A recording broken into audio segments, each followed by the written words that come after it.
You're live.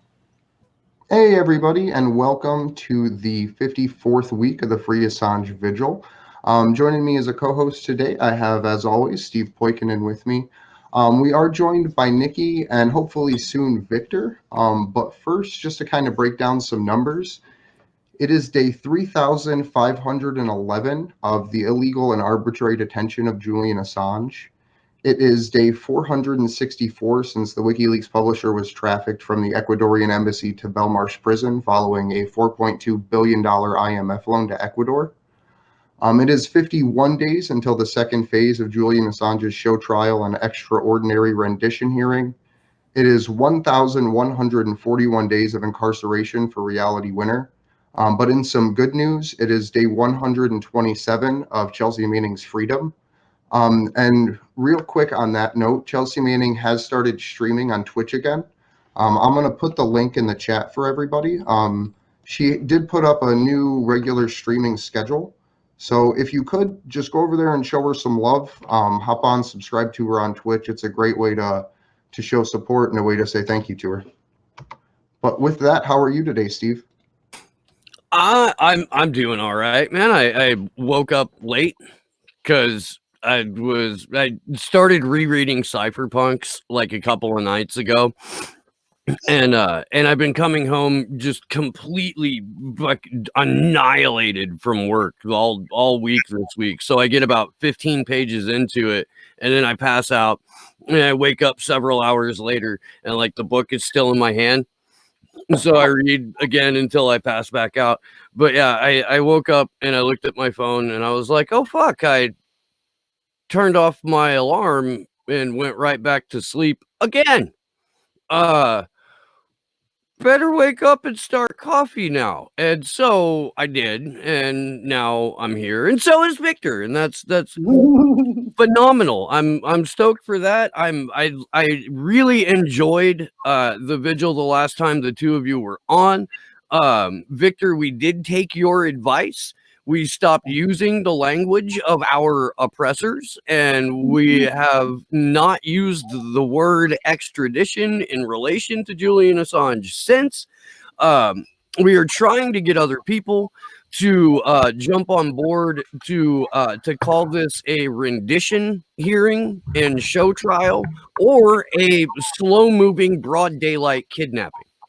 So I hope that this picks up a little bit. I've seen it kind of proliferate around a few of the Assange circles on the internet, and I do. It's my hope that as we get closer and closer to this show trial, that more people globally kind of grasp the seriousness of the situation, that this is in fact the absolute death of investigative journalism.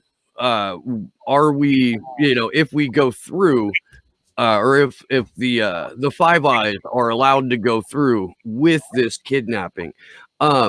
Nikki, it is good to see you again. How are you?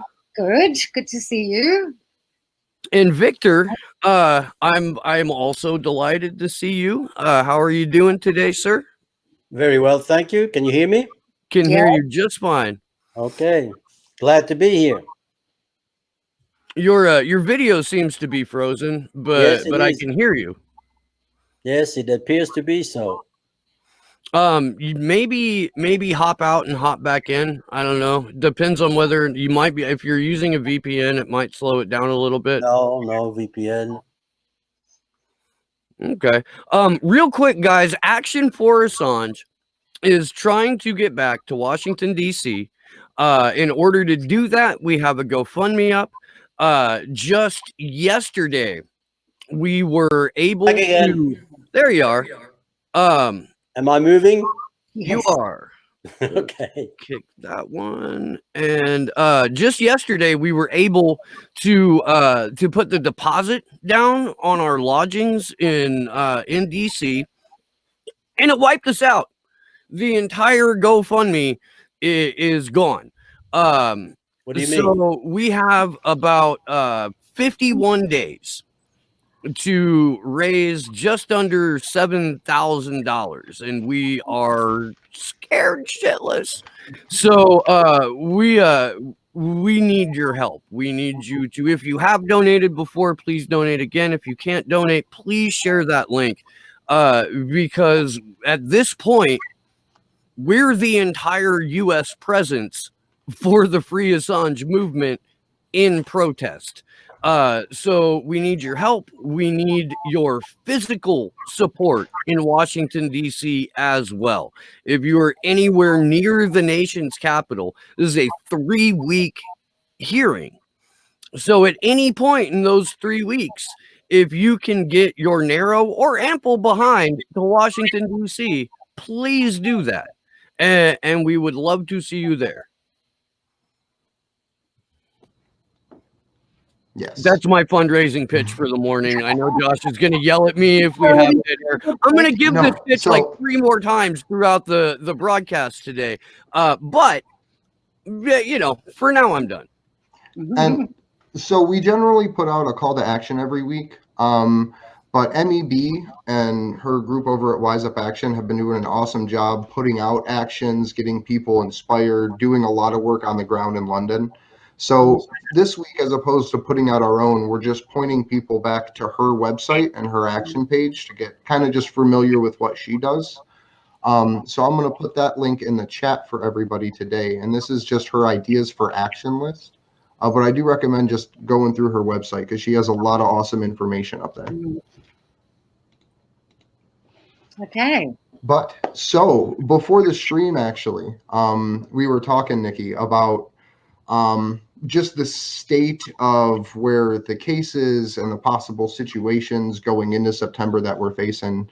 So I just wanted to pass it off to you first to kind of let you go through some of your thoughts on what Julian's facing right now and kind of where we're leading to in the next 50 days. Well, as some people may know, I lodged another complaint against the Chief Magistrate, Emma Arbuthnot. The first one I lodged was in November 2019, and they dismissed it. And then I went to the Ombudsman, and the Ombudsman didn't think that the JCIO did anything wrong. So I lodged another complaint about misconduct, judicial misconduct. The reason I waited this long is because I did an FOI from the Ministry of Justice to get the terms of appointment and conditions of service that would apply to her. And it took the Ministry of Justice 4 months to get this one document. Anyway, it probably isn't exactly the document, but it's close enough. The provisions to do with judicial misconduct are outlined in detail in there. So this time I lodged another complaint with the JCIO, which is the committee, the judicial committee that looks into judicial misconduct. Basically, when one looks at the terms of appointment and conditions of service together with the legislation that regulates conduct of judges, I think we're well within the legislation that would, if anything, functioned in the UK, that would actually would get her removed for misconduct. So the point now is to speed up that process because, you know, it's a very stultified bureaucracy and I don't want to be waiting months before I get a response. So what we did then was we put out an open letter, which is on Emmy Butland's site, Wise Up Action has published the open letter addressed to the Lord Chancellor and the Chief, oh my God. Anyway, the two guys that are in charge of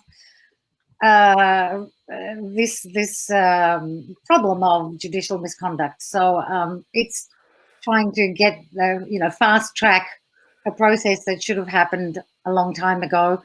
And as I was saying earlier before we came on live, they've broken every single rule in the book. And so there's nothing really to abide by, really, is there? So you know, they're making up rules, and we'll make up our own rules, and we'll see where it gets us. But there's been quite a good response to the open letter already. So hopefully we'll get a lot of people, you know, even if they don't put their signatures on, it's good to have their comments. So the comments are very positive. People are outraged, actually. You know, when one looks at the comments, they're outraged about this situation in itself, this corrupt judge in the sewer of corruption who is just, you know, allowed to run this circus as if it's all normal. So we need to go on that offensive quite vigorously. We have the open letter up on the screen right now, and Josh is scrolling through it.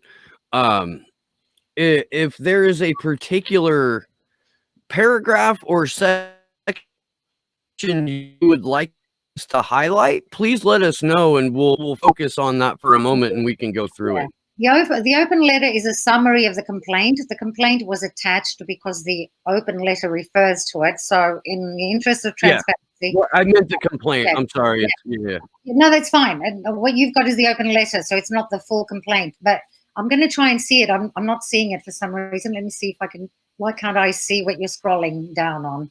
I can't see the scrolling. You won't be able to see it. We can't see it on our side, but we just have it up on the Wise Up Action website. Yeah. So, well, basically, it just quickly goes through what terms of appointment were breached and what law was breached. But I tried to simplify it because, you know, I mean, it's kind of difficult for people to be, you know, sponsoring, advocating, endorsing something that they have difficulty understanding. If anyone wants to then look at the full complaint, they can click on the complaint and see the full complaint. So yeah, my view at this point is we can't let this woman get away with what she's doing. She holds the key to the torture chamber, so we have to get the key away from her and hopefully get rid of her as well, if possible. The other thing that, if we could discuss, was the offensive against the mainstream media, because I looked at how that's functioning, and I looked at the DSMA committee, DSMA, which, don't ask me what it stands, defense something. Anyway, it's basically the Ministry of Defense pretending to have an independent body that has nothing to do with them. But in reality, when one looks at the structure and who pays who funds what you've got is a bunch of people from the Ministry of Defense, irrespective of whether they parade as independent people, together with the main players in the mainstream media, one of them being the BBC, which I think is outrageous, because the BBC is a publicly funded station, channel, whatever. They should not be in bed with the Ministry of Defense. So these two players, you know, the Ministry of Defense, together with the mainstream 18 members, I think it is, of the big shots from corporate media, well, one of them is publicly owned, make decisions about what's going to be published if they think it's sensitive material. And so I did ask for information from Brigadier Dodds. There you go. The secretary of the DSMA is from the army, but he's a brigadier. He wouldn't give me the information I asked for. And then, funnily enough, I found some of it on Wikipedia for anyone who wants to know what D notices have gone out from 2003. They can check it out on Wikipedia. And this is, so the whole concept of the D notice is, it seems to me, to encourage self-censorship among journalistic outlets. And the culture of self-censoring is one of those things that like permeates down through just the, you know, an individual, where I'm probably going to use the word culture 9 billion times today, but it creates a culture of conformity, and it I guess teaches and instructs private citizens to self-censor even when they're communicating with other individual private citizens, because if the media is setting the example for what we learn and how we learn after we're out of school, right, then their own self-censorship, be it voluntary or mandated by their government, is what is instructing the public and teaching the public how to learn and think, which is totally fucking backwards from the way that it's supposed to go.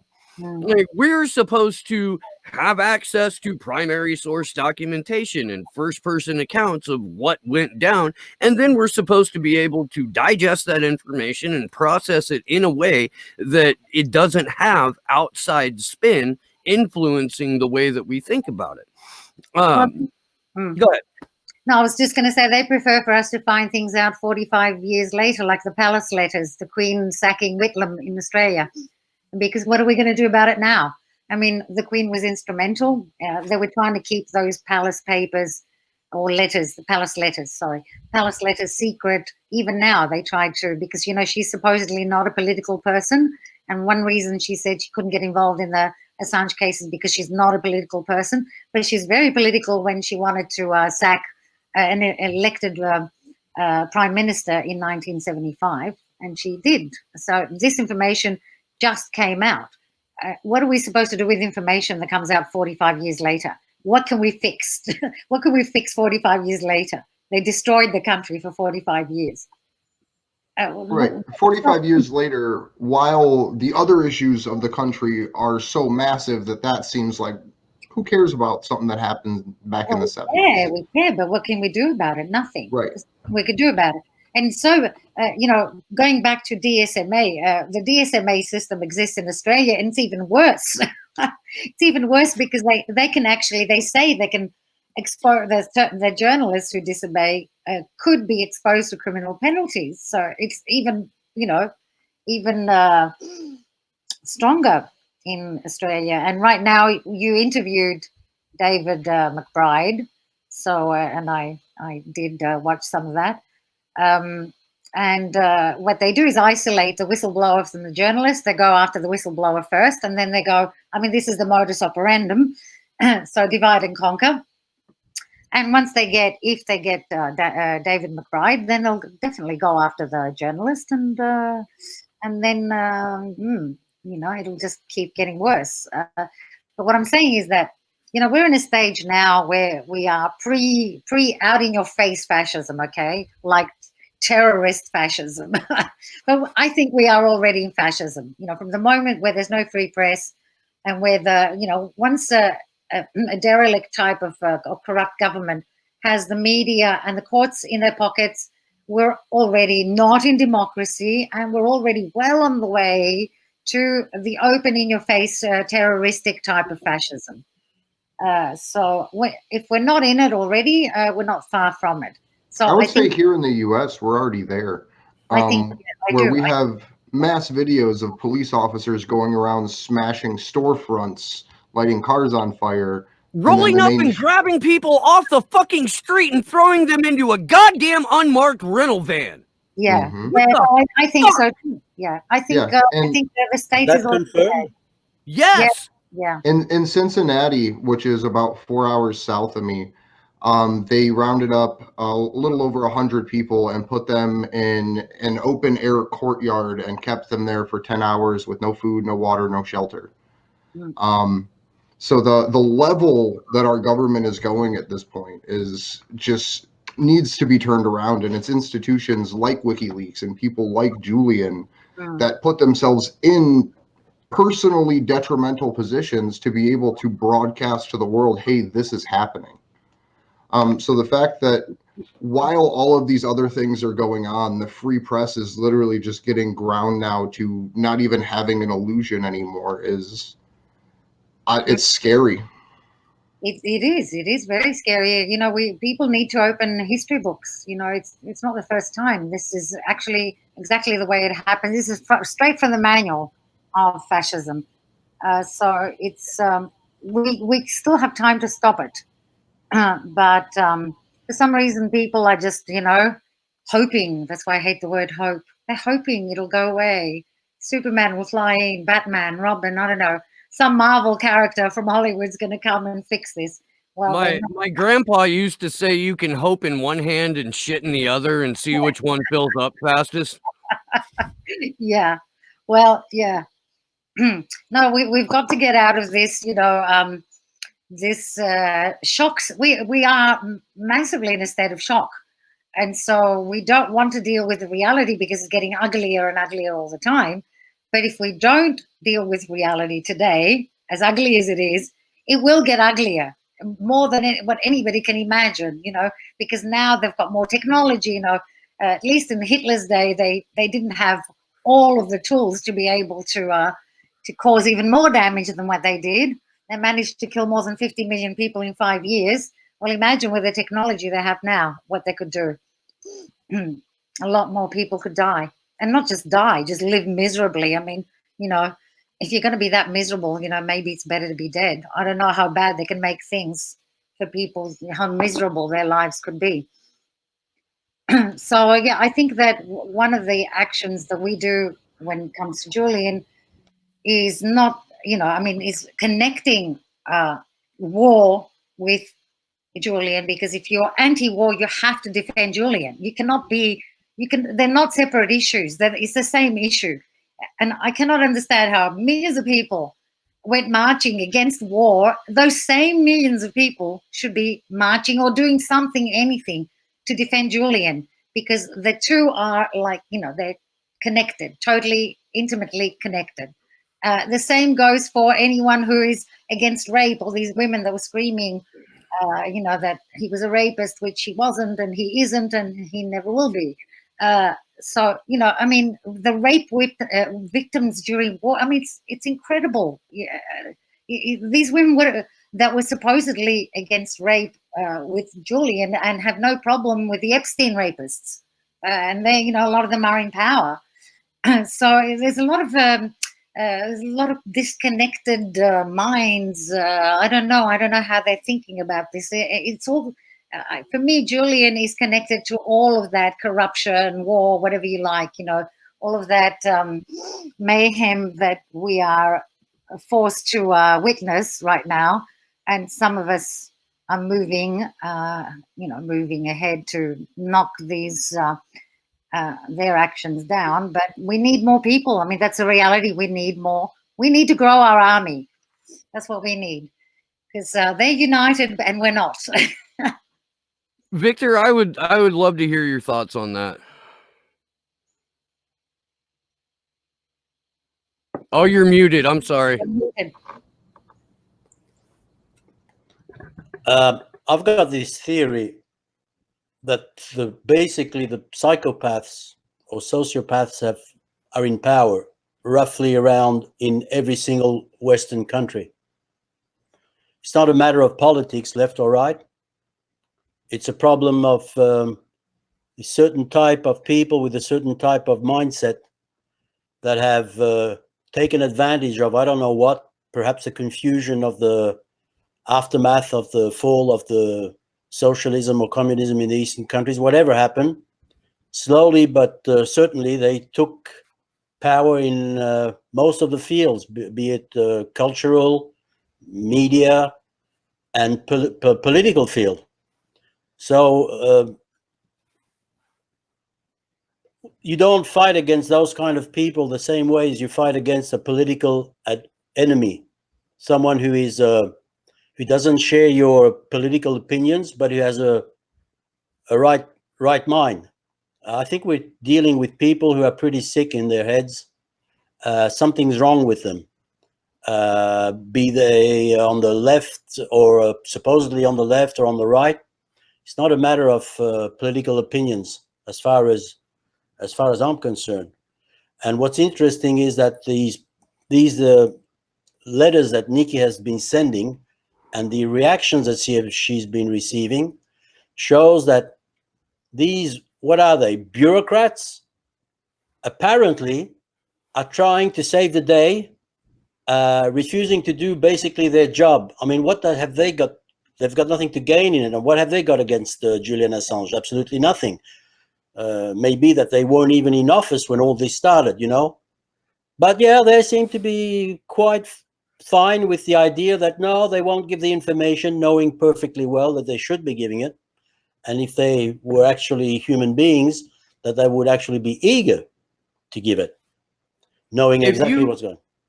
If you remember your Hitchhiker's Guide to the Galaxy, Yes. and I've got an echo coming from someone, maybe it's Josh. But if you remember that, the most brutal race in the Hitchhiker's Guide were the Vogons, who were the bureaucrats of the galaxy. Big fat And guys. it seems like the bureaucrats that we have right now would put the Vogons to shame. Like, the only thing separating the people who are in charge of approving or denying freedom of information requests from the Vogons is really bad poetry. And we don't know if those people actually write really bad poetry or not. So the similarities are just fucking ridiculous. Perfect. I've got the feeling that these guys would be like, where do you want to send this train? To Auschwitz? Okay, I'll sign it. Right. No, they're more concerned on whether or not the train shows up on time than the reason for it leaving. Yeah. That's where we're at right now. This is why my refrain on Slow News Day is we live in a fucking cartoon, because this is such cartoonish behavior from not just from unelected bureaucrats, but from state appointed magistrates, from elected members of parliament or members of the US Congress. It is counterintuitive to the rhetoric of a free society. And we do not live in a free society. We live in a heavily monitored, heavily surveilled society where a journalist and publisher can be kidnapped in broad daylight and dragged out of an embassy where he had citizenship, where his citizenship was removed without due process.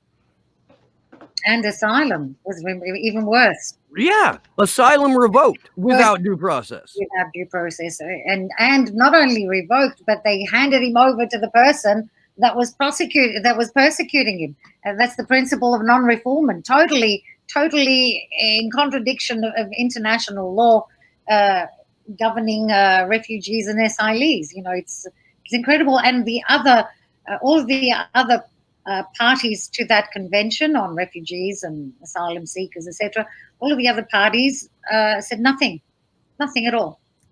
I think we've come to the point where Orwell meets Kafka. Mm. Well, so nation states derive power internally from their ability to violate their own laws with their citizens' consent, or not consent, but passivity, just allowing it to happen without resistance. And I think what we're seeing here is the first act of whatever people refer to as the global capitalist system, or the globalists, or the global international institutions, or the billionaire class, the predator class, whatever people refer to it as. We're seeing this as almost a first act of violating its own laws for its own purpose of creation. And it's kind of terrifying to me to see essentially all these global institutions working simultaneously to take people's privacy rights away, to force experimental medicines on people, while at the same time institutionally removing free speech. And there's just, between all these little things that are almost put in isolation in one another, there's just this terrifying global system that's being created around the surveillance state.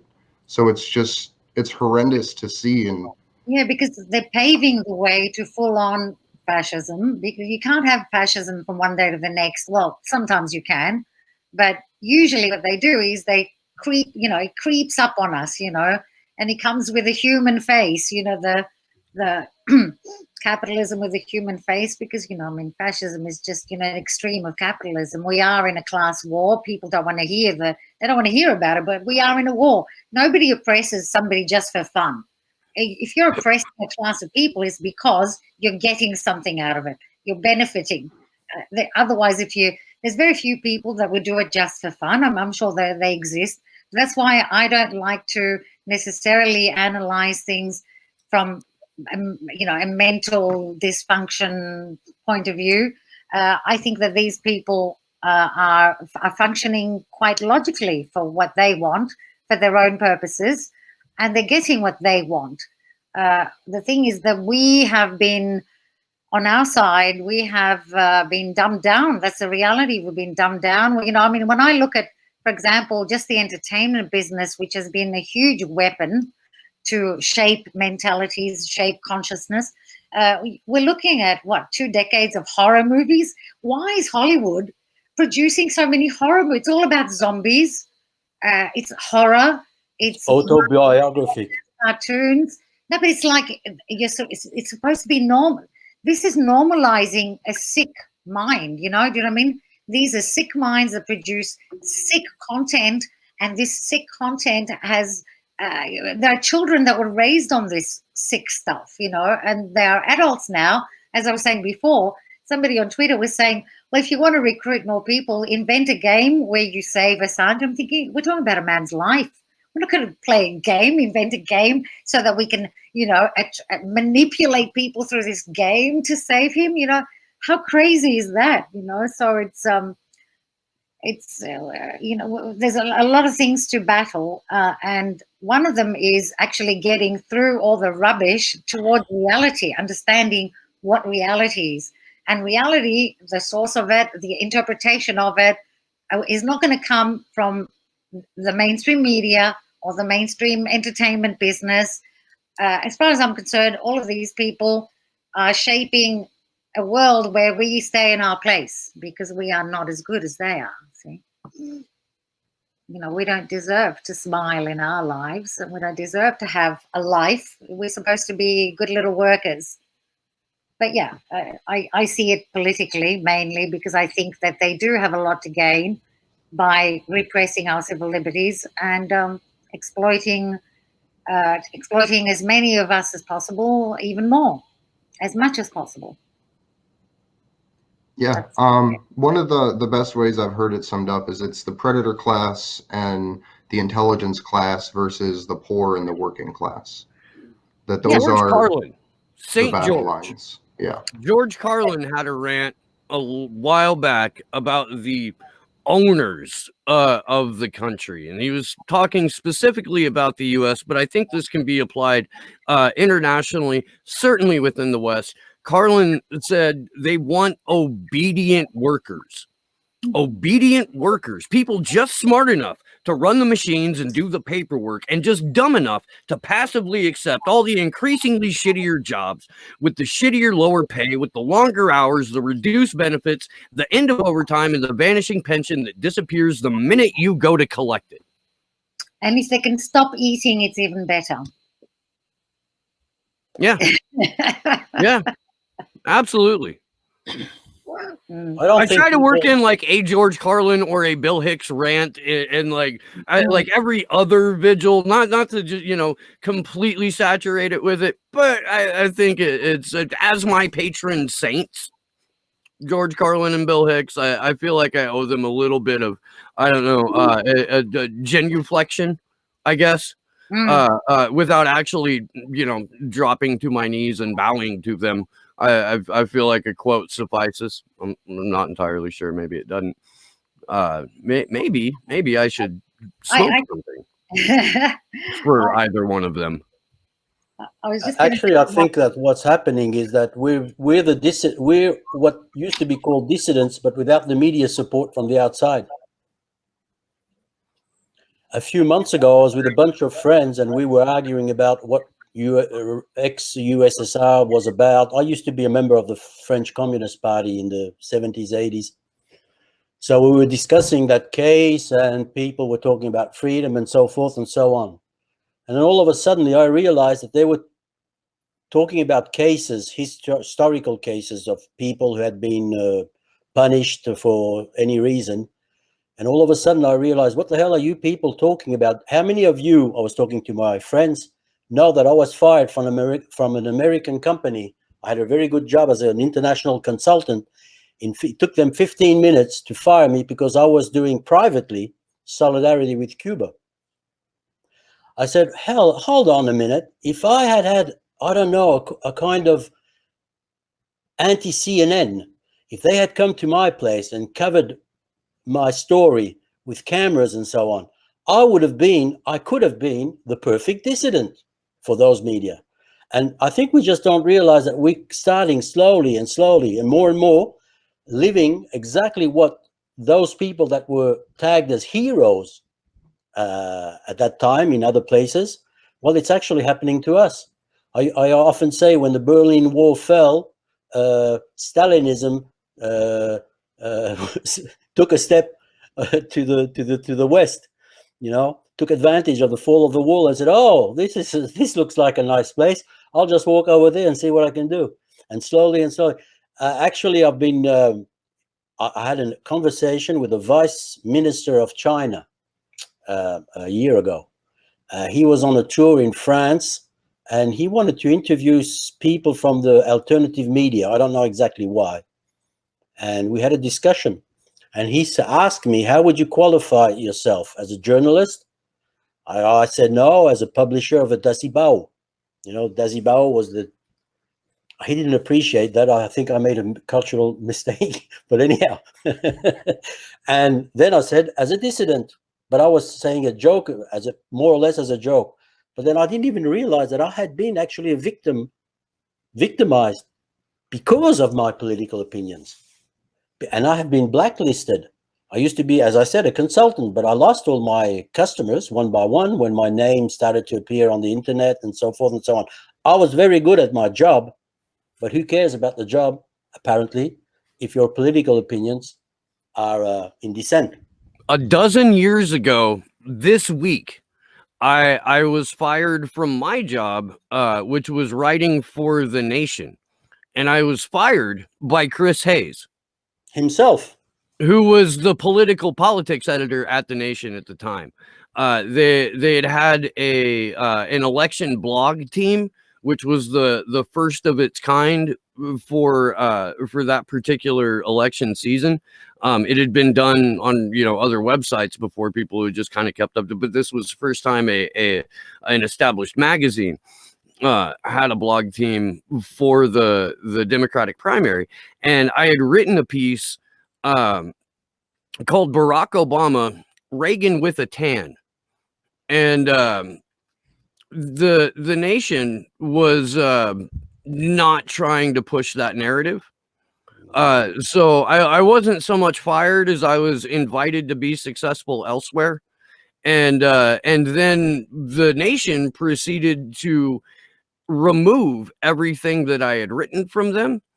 And then about 6 months later, I found out that the majority of the things that I had written over the past, 10 years prior, all gone from the internet. I could not get a job at another outlet. Every startup magazine that I would write for within 3 to 6 months was bought up by another company, and then all of our content was subsequently removed.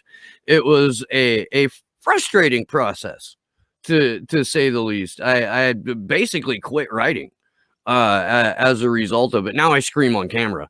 And I have a couple of platforms that I can't be censored on, unlike YouTube, who, completely drowns my content and makes sure that as few people as possible get to see it.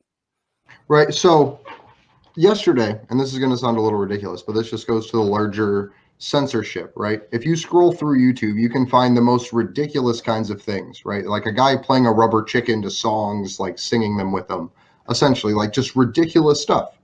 And somehow that gets millions of views and 40,000, 50,000 followers in the course of a year. But we're stuck at just under 3,000 followers trying to proliferate some of the most important information, literally for the sake of just getting it out to the world. And you see the censorship engine just ripping across independent media, from like large independent creators getting just taken off of social media platforms, to the algorithm shifting to be able to drop videos for pronouncing people's names in real time, like the whistleblower for the bullshit story about Donald Trump and what fucking country was that? Ukraine.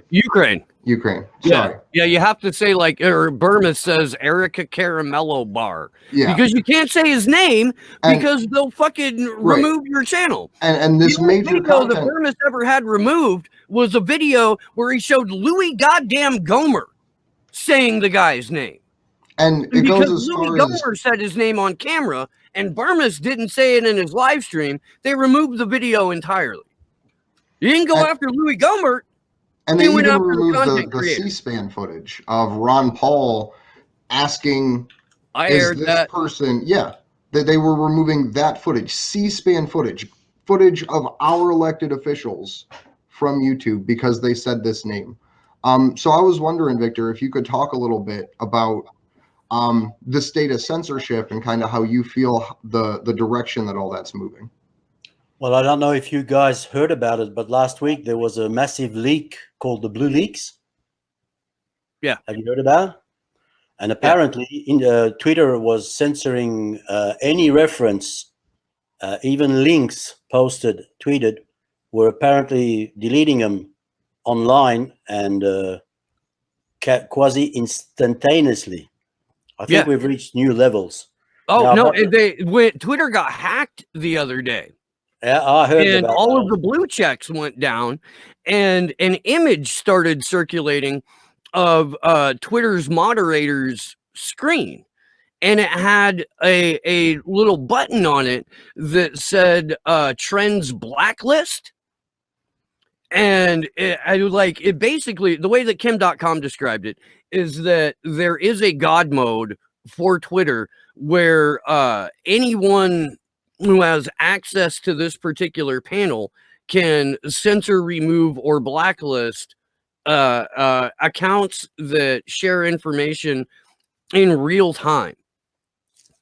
That's where we're at. Like the government or an intelligence agency that runs the government can step in and alter, remove, or otherwise erase not just posts but the accounts themselves. It is like it's a blend. I believe it's more Huxley than Orwell, but it's a blend of like Huxleyan and Kafka-esque dystopia in real time. Like, I don't think Philip K. Dick could have predicted this shit.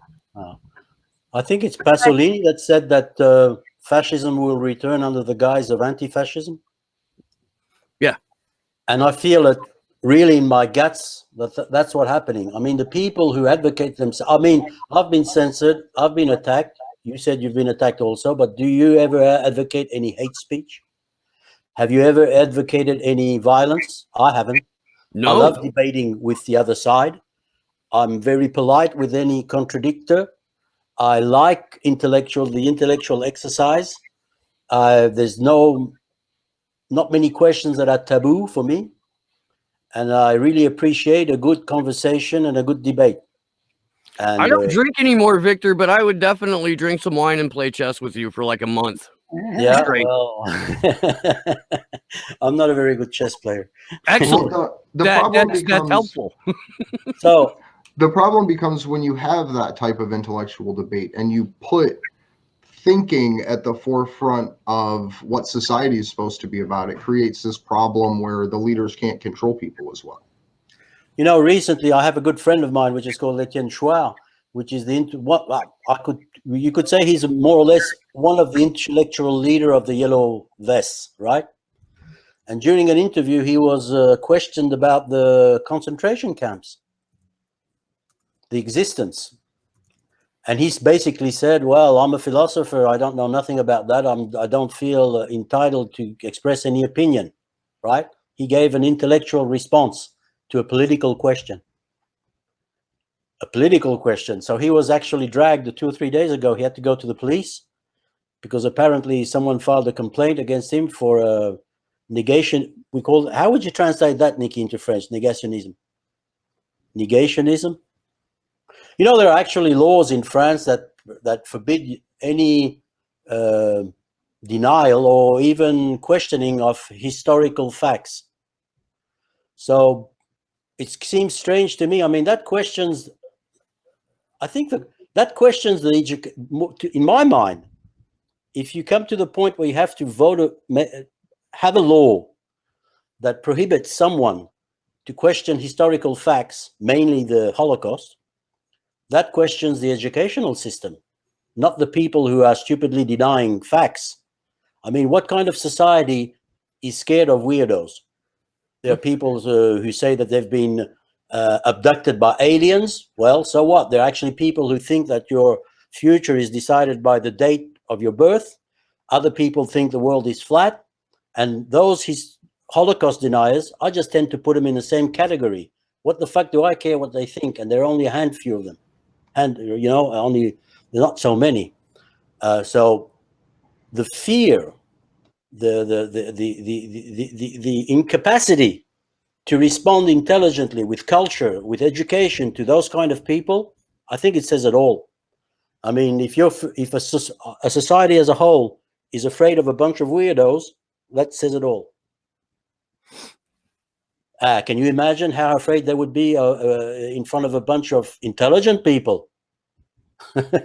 If they're afraid of weirdos, I can only imagine how scared they would be in front of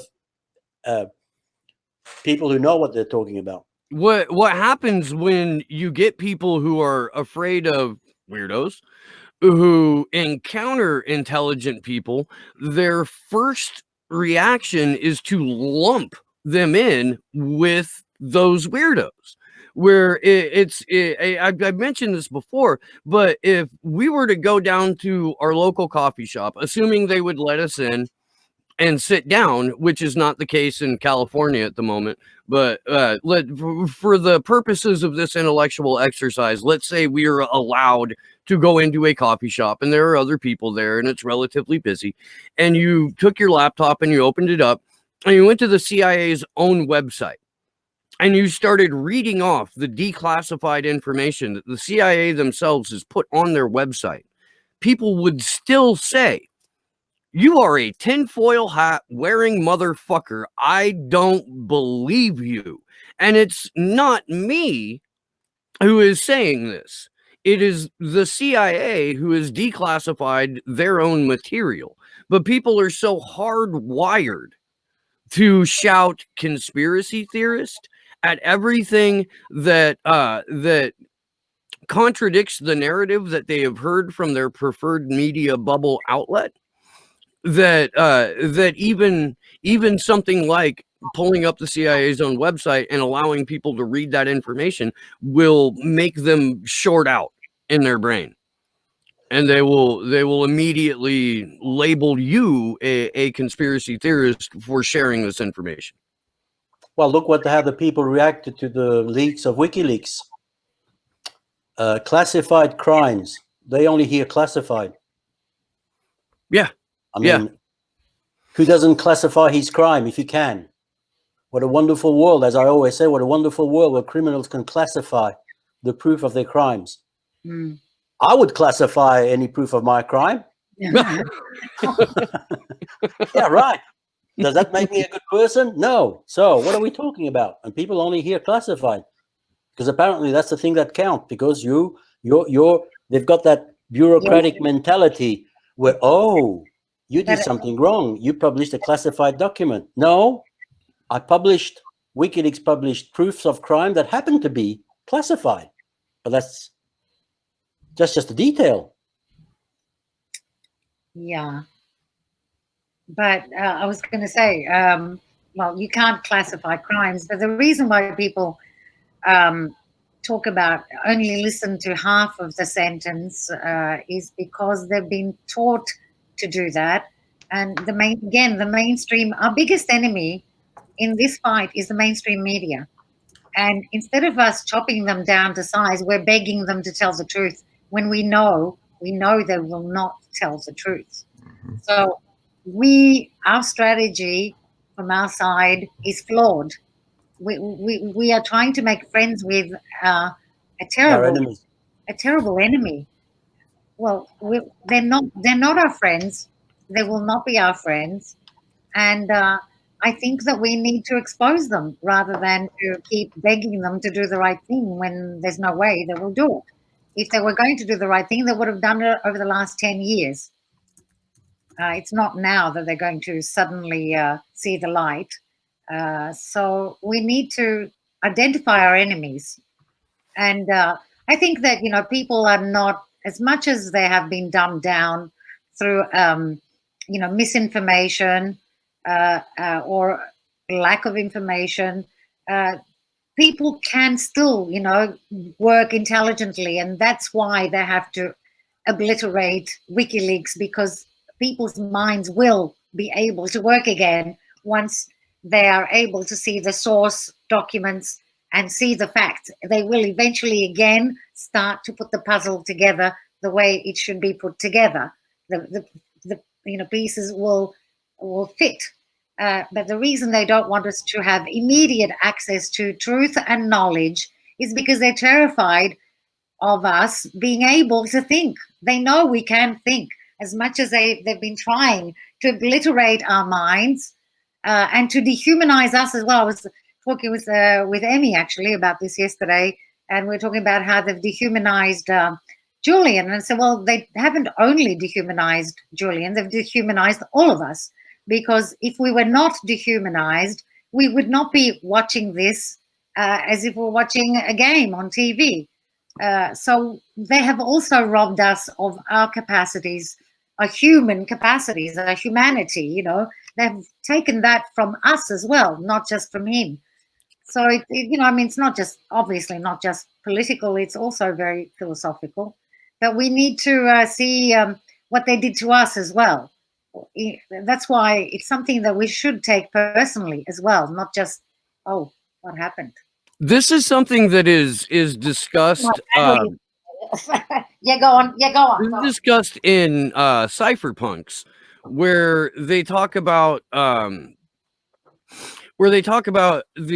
invention of the printing press, and they draw kind of a parallel to the way the Catholic Church went after Gutenberg and other people who had built a printing press, and that the printing press had to keep moving locations throughout Germany and then eventually into France, because the church would lock down the entire city where a printing press was located. And so it had to keep moving and moving and moving. And I kind of feel like the response from the Five Eyes countries to the existence of WikiLeaks is a parallel to the way that the Catholic Church treated the printing press. Victor, you're nodding and pointing, so I'm going to give you an opportunity to respond. No, I totally agree. I mean, when the printing press arrived, it took the power out of the hands of the church, who basically controlled what was published, because they were the monks that used to rewrite the documents, and everything was controlled by the ruling class at that time. And printing was a form of democracy, which scared the hell out of them. So they survived that phase, but then the phase 2.0 arrived, where WikiLeaks proposed a new model of information, unfiltered and in huge volumes. And I think that actually did scare the shit out of them. Excuse my French. And I guess to kind of continue that metaphor, because one of the first things produced in mass for the printing press was one of the things that most people were subjected to, but not allowed the right to read, which was, at the time, the Bible, where you were ruled by religious right, and that was essentially your life, and then there was a king that had to answer to the church. And in the same way that it essentially declassified the Bible for the average person to read, more or less, is the same way that WikiLeaks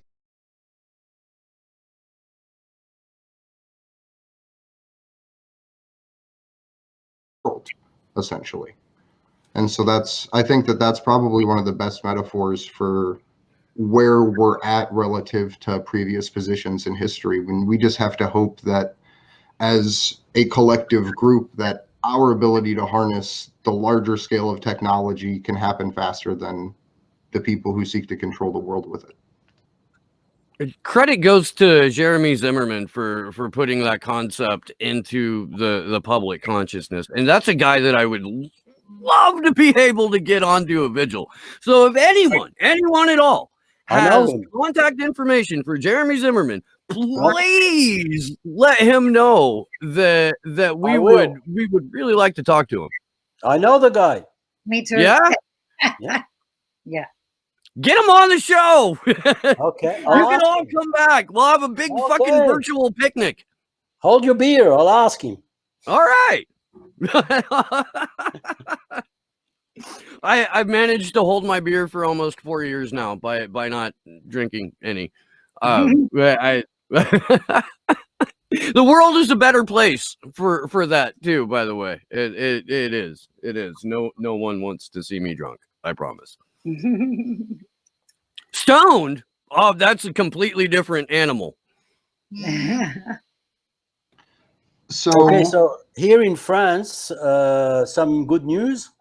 One of the major magazines, French magazines, has agreed to publish an article about Julian Assange, which is not the typical mainstream article that has been published so far. I know because I wrote 50% of it, although I'm not signing it actually. But there was a journalist who had got the agreement, and she wanted me to check some of the points that she was trying to push forward, and she made a lot of mistakes. I mean, they really don't get the affair Julian Assange, do they? Mainstream media. But anyhow, we talked a lot on the phone. We rewrote some certain paragraphs and so forth and so on. And the second news is that one of the major French podcasts, which the average public views on each podcast, the minimum is of 300,000. They often reach 2 million. They will be doing a broadcast on the Julian Assange case pronto. Took us a few months to reach them. That's absolutely incredible. Yeah, but well. Could you talk for a little bit, because I can't remember his name and I can't pronounce foreign names to save my life. But the gentleman over in France that got appointed to the position of justice minister, that was the former, not former, but a lawyer for WikiLeaks. Yeah, could you talk a little bit about the atmosphere surrounding that and what the people in France kind of think about that situation? Oh, man. This guy is a controversial lawyer, was a controversial lawyer.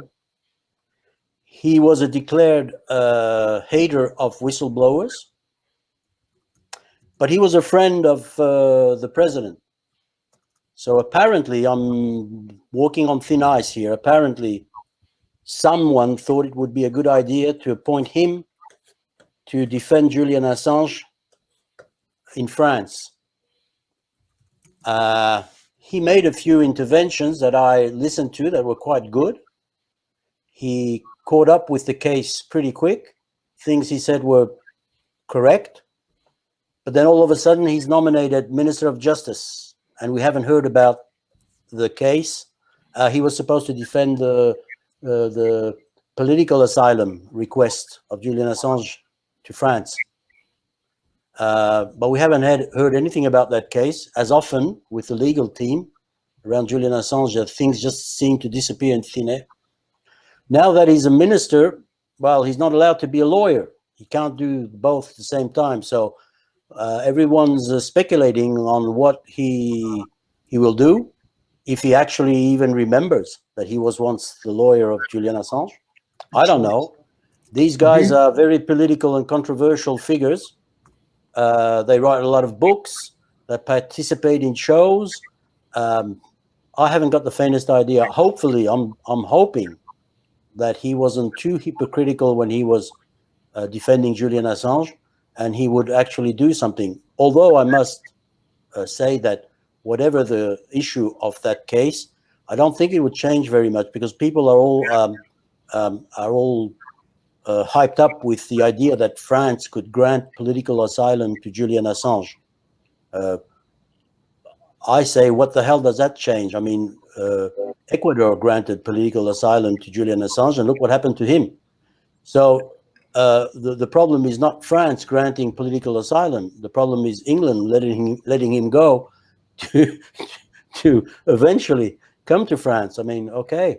I mean, if he's free from the British jails, Julian Assange, in my opinion, could practically go to any country in the world and settle down if he wished, I think.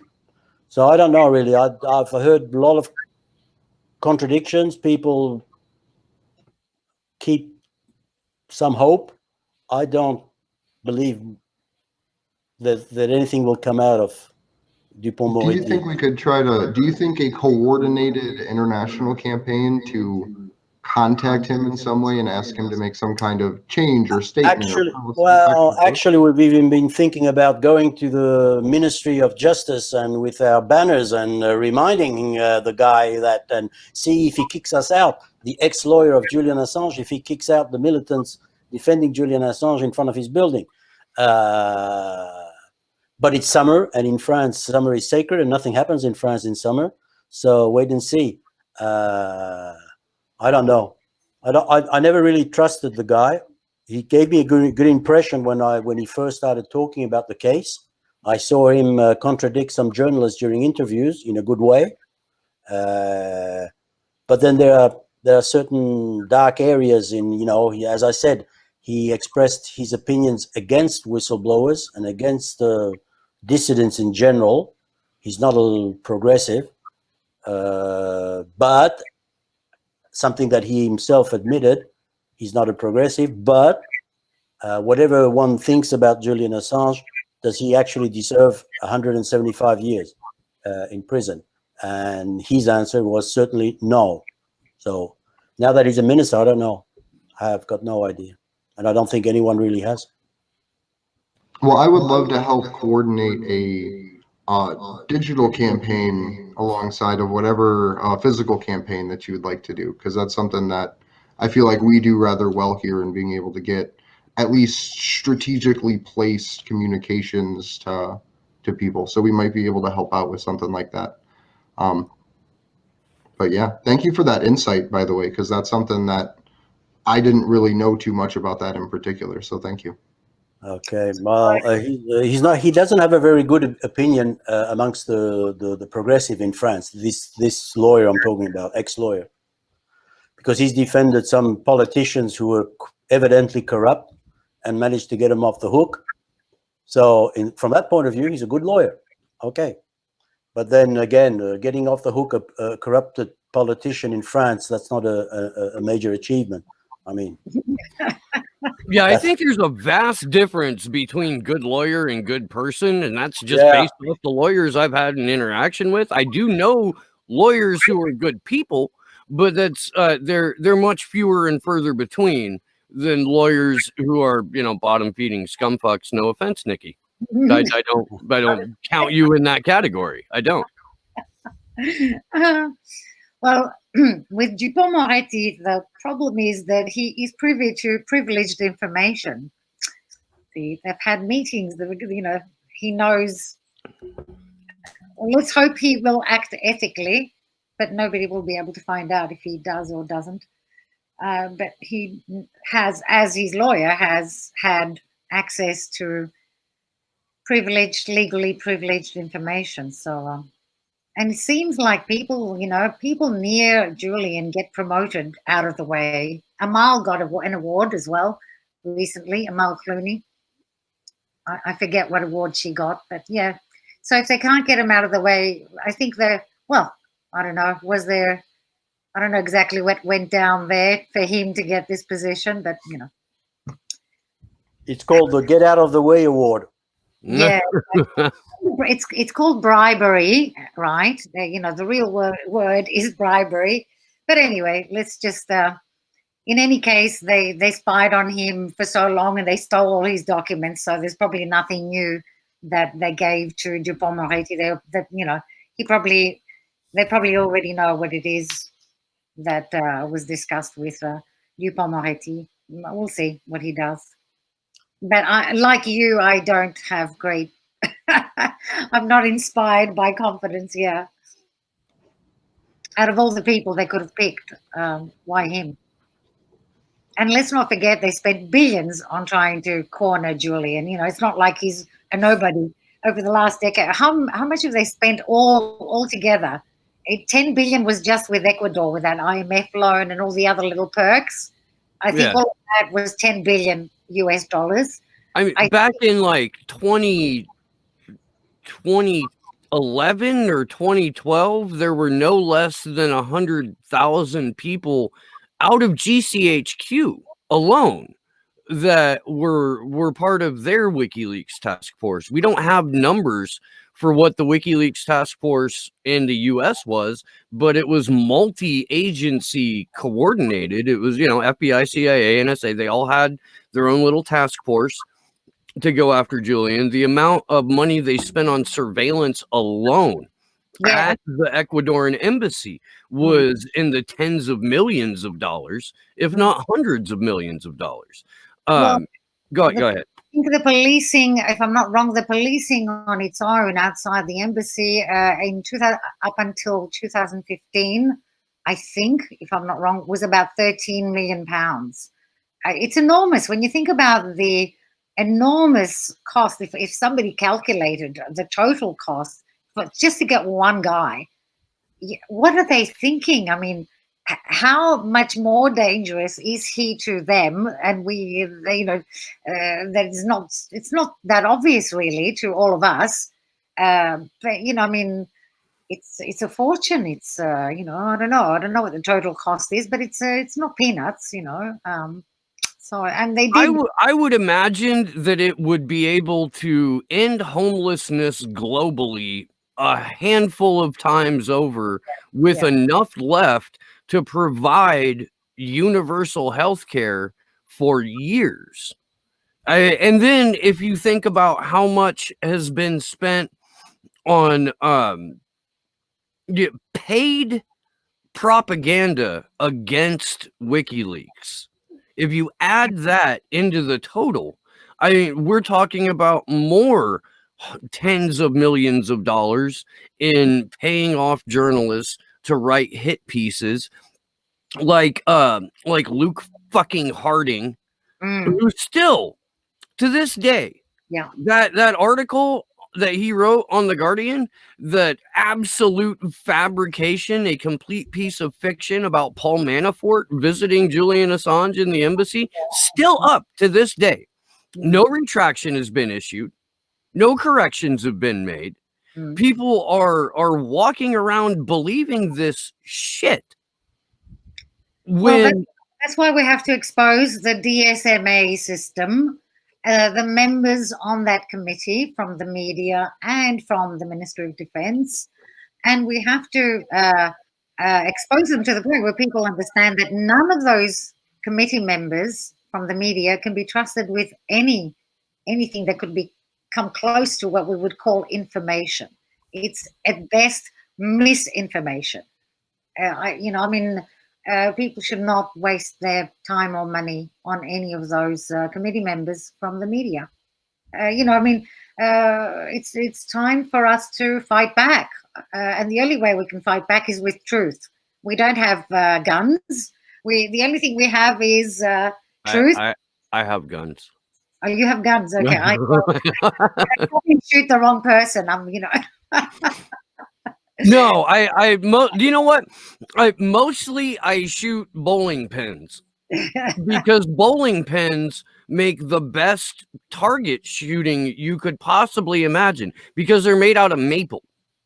So when you shoot one, it doesn't explode unless you're using like a really high caliber round. What it does is it spins and it moves. So then you have a moving target to shoot at for the next like couple of minutes while it's still moving, and you don't destroy your target. But that's neither here nor there. Look, I am a fan of our Second Amendment.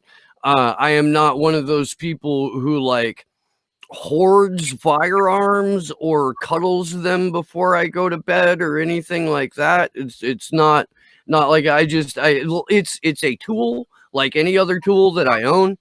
And it's I honestly I believe that the internet is a better weapon than a firearm. Mm. But I honestly think whistleblowers should have Second Amendment protections just because of the nature, the way that our society is set up now. But also processing power and citizens to have the ability to stage digital protests. Like you should be allowed to have some kind of collective processing and upload and download powers to be able to exercise your right to occupy a space, even if it's digitally. Yeah, but the mind is the biggest weapon, and they will not do that. They're not going to allow us that weapon. the closing line in the opening section to Cypherpunks, where Julian says, "Our task is to secure self-determination where we can, hold back the coming dystopia where we cannot, and if all else fails, accelerate its self-destruction." Like that's something that I think everybody listening right now and everybody that will listen should be circulating on all of their social media platforms, regardless of whether or not you are heavily algorithmically censored. I think that is a clarion call for activists, no matter what your activism is. On the classical platforms, they'll get shadow banned. I'm shadow banned. I mean, I'm talking to myself on Twitter most of the time. What they do is, if you have anything to say that they think is dangerous, you'll be talking to yourself. So I'm also on alternative platforms like Mastodon and Gibberfish and what's the other one? Well, mainly on Mastodon because they cannot touch that unless they bring the whole thing down, but they can't censor it.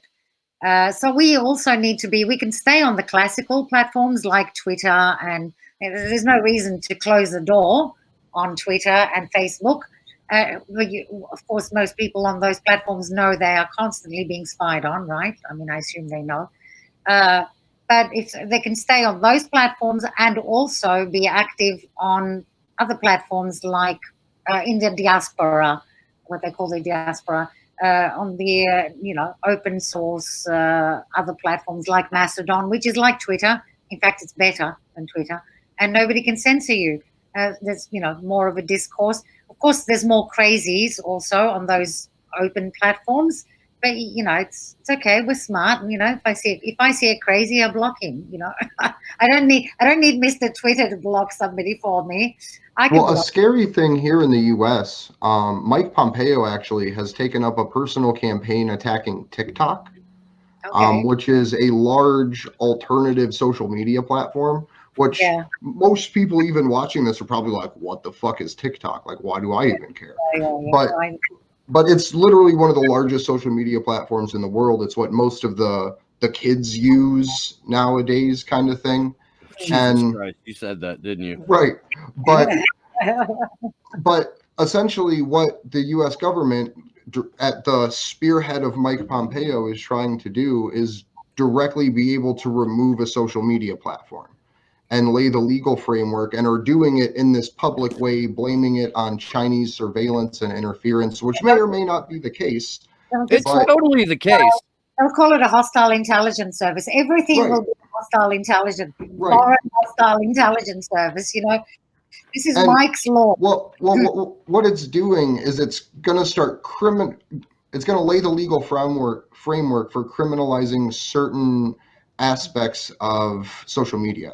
So eventually, if they can get TikTok legislatively taken out in a legal framework, they'll be able to go after Mastodon and Rockfin and Minds and all of these other basic independent platforms, regardless of what people think about them, honestly, because they're literally going to be able to say, we don't like that platform. It's not running X, Y, or Z algorithm, so it's not blocking foreign propaganda. The 21st century McCarthyism.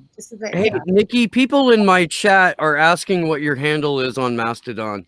They would like to Oh, find you and yeah, hang out with. I've got 2 accounts on Mastodon. One is Dreamtime Aquarium, and the other one is Katya's Compass. But I usually on the social media, I'm either Dreamtime Aquarium or Katya's Compass. But I'm also on Twitter, so if they ask me, I can. If they go on Twitter and on Katya's Compass, then because I've put it up anyway. I've put up my pinned tweet. I think shows my other accounts on Mastodon and Gibberfish. But I tend to, go to other places as well where I can be heard and where there's more interesting conversation, actually, because it's not censored. It's the conversation is much more interesting. It's more honest. It's more raw. It's, you can actually have, a better discourse than on Twitter where you have to, find I was locked out once because I called somebody a bimbo. I was locked out of my account. For bimbo? A bimbo, yeah. I say worse What does ordering that mean in cigarettes Russian? at the gas station. What does it mean in Russian? No, I called McCain's daughter a bimbo. That's why. It wasn't. But isn't that a Russian? Isn't that a Russian word that means something else? It basically means like dumb white woman, essentially. Is the, Yeah, in is English. bimbo. But in Russian, what does it mean in Russian? For the record, Meghan McCain is a terrible fucking person, and bimbo is one of the nicer things that I think that you can say about her. Like she got traction in 2008 when her daddy was running for president by trying to be sex positive and saying, I can sleep with whoever I want to on this campaign trail because I'm a liberated woman. So bimbo is kind of like complimentary to the image she was trying to project, at least, back in 2008. I got locked out. I had to apologize to get back in. I had to say she was a genius. Well, it's another way, it's another way of getting back to them, back at them. Say, okay, I was wrong. Meghan McCain is a genius. It's, saying the same thing, taking the piss out of them. But anyway, it's I'm just saying that people need to, we the oppressed class, and I count into the oppressed class, people, when we say working class, think we're talking about, only factory workers. Anyone who doesn't have the means of production, so doctors who work for hospitals for a salary, architects who work for somebody else for a salary, they don't have their own means of production. They are also the working class. So it's a big space. The working class is a big, we are the 99%. And we need to get organized. We're smart. We just need to get organized. And we've got, Warren Buffett said that there's a class war and his class is winning. I mean, they're brandishing, they're sticking it in our faces as well. They're making fun of us, and we just sit, we take it. But we need to get much more organized. And WikiLeaks this was the role of WikiLeaks, was, a vanguard party in a way, not a political party, but it was a vanguard in terms of identifying and interpreting material reality, like giving it to us in raw source documents. So we were very close to what reality was. How can you react to anything if you don't know what reality is? So WikiLeaks' main purpose, and this is why they had to bring them down, was not because if we were truly naturally stupid, they wouldn't worry about anybody producing the truth. But they want to convince us that we're stupid. They want to, when they go through all that rhetoric about human nature and how most of us are dumb and most people shouldn't be allowed to vote and all that rubbish. So all of that rhetoric and propaganda to make us feel like we're lesser beings.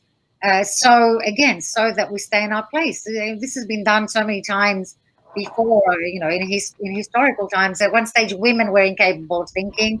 Slaves were incapable. I mean, they have to, in order to colonize a people, you have to colonize their minds. And this is what they've been doing, colonizing our minds, dehumanizing us so that we accept this inhumanity, this blatant, full-on cruelty that's in our face, a slow murder. That's what we're witnessing. And then, you know, people turn around and say to me, "Oh, but you know, you got to play within the rules, Nicki." I say, "Why? What rules? What rules are there left?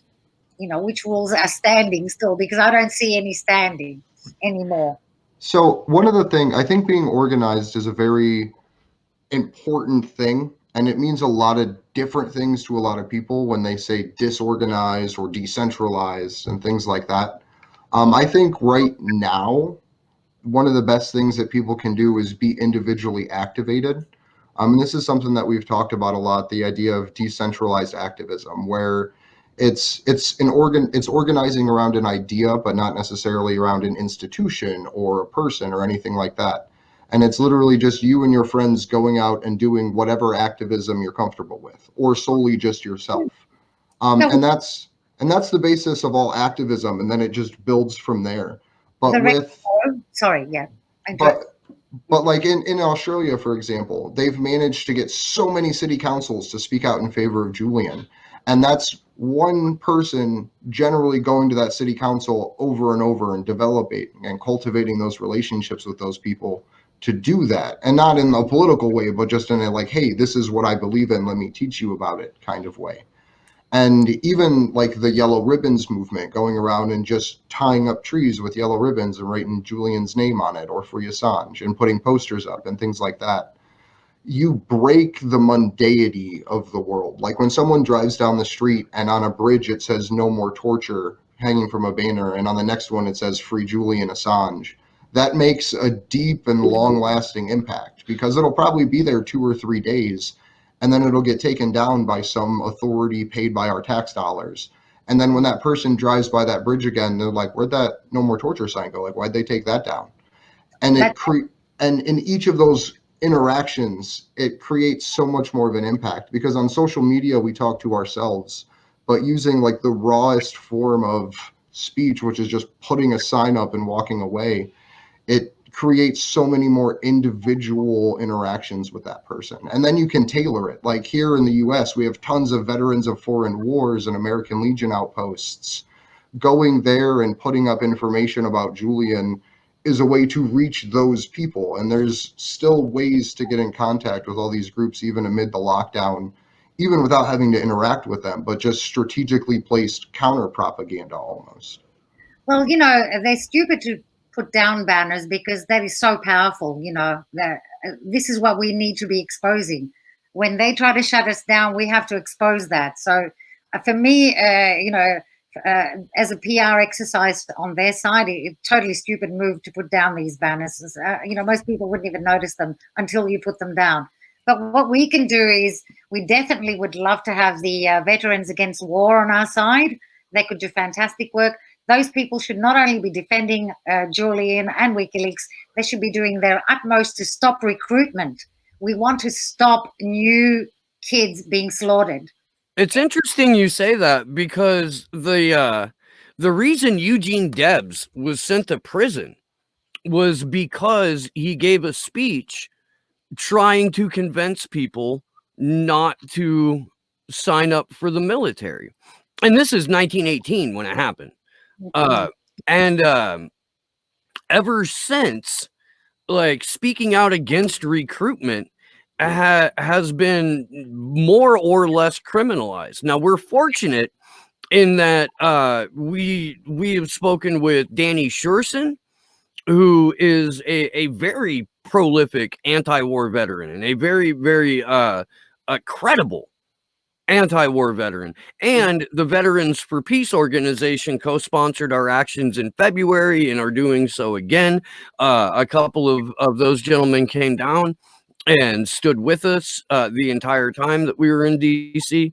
But it's such a, I don't know, draconian mood that is being set in terms of speaking out against recruitment, against military action. We have there's an article that I cite frequently on Slow News Day, and it's called 3 Cheers for Socialism. And one of the more undeniable sentences in it is Americans as a rule don't know our own history. And the reason we don't know our own history is because what is taught to us from primary school all the way through graduating secondary education before you get into university, it is government standardized textbooks where the entire history of the US has been whitewashed to the point to where it's a goddamn fairy tale. Well, that's what empires do. It's I exactly. read a book recently. I don't know if you've heard about it. I read a book recently about that subject. I think it's called "Lies My Teacher Told Me" or Taught Me. Yeah. I'm familiar with the book. I've seen excerpts. I haven't read it. Called Everything the Teacher Told You Is a Lie. Yeah. Yeah. Well, the interesting part in this book, although it talks solely about the American history, but which I'm not totally aware of, but the author points out the fact that basically there are lies being told in the scholar books, textbooks, that are actually debunked by the historians themselves. I mean, any historian knows perfectly well that those facts are wrong, but they keep on being printed year after year in the textbooks. So that was quite an amazing, interesting aspect. As I say, the pursuit of truth is always a painful endeavor. If you think you're with the truth and you're in a comfort zone, that probably means that you're being how do you call it?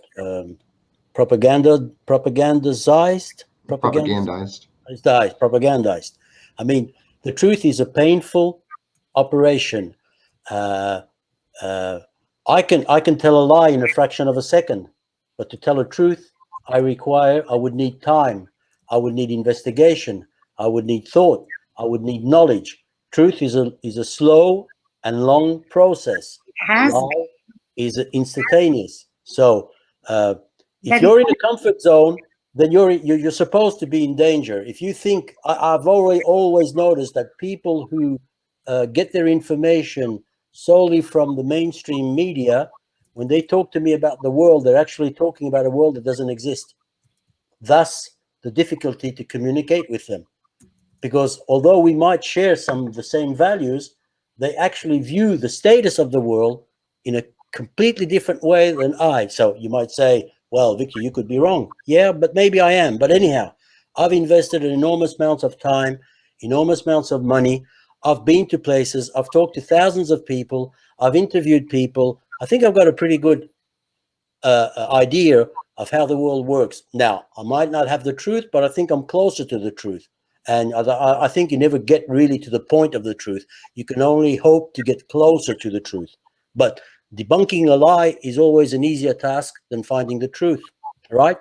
So what I try to dedicate myself with these people that inform themselves solely through mainstream media, I try and get them to the point where they think about what they themselves have heard and what they themselves know, and try to point out the contradictions that they haven't yet seen amongst the information that they have in their mind. I'm not trying to bring them many new facts. I'm just trying to show them that if they stop and think about it, then they can find themselves the contradictions in what they think is a sort of logical narrative that is being served to them. For instance, I don't know if I mentioned this the last time.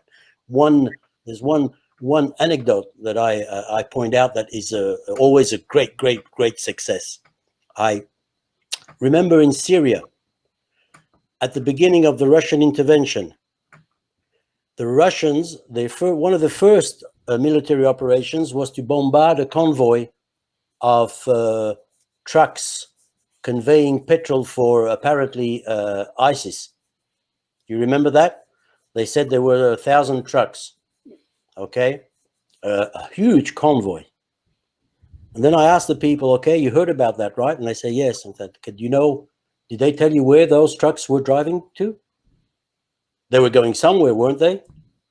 This petrol, they were going to sell it to someone, weren't they?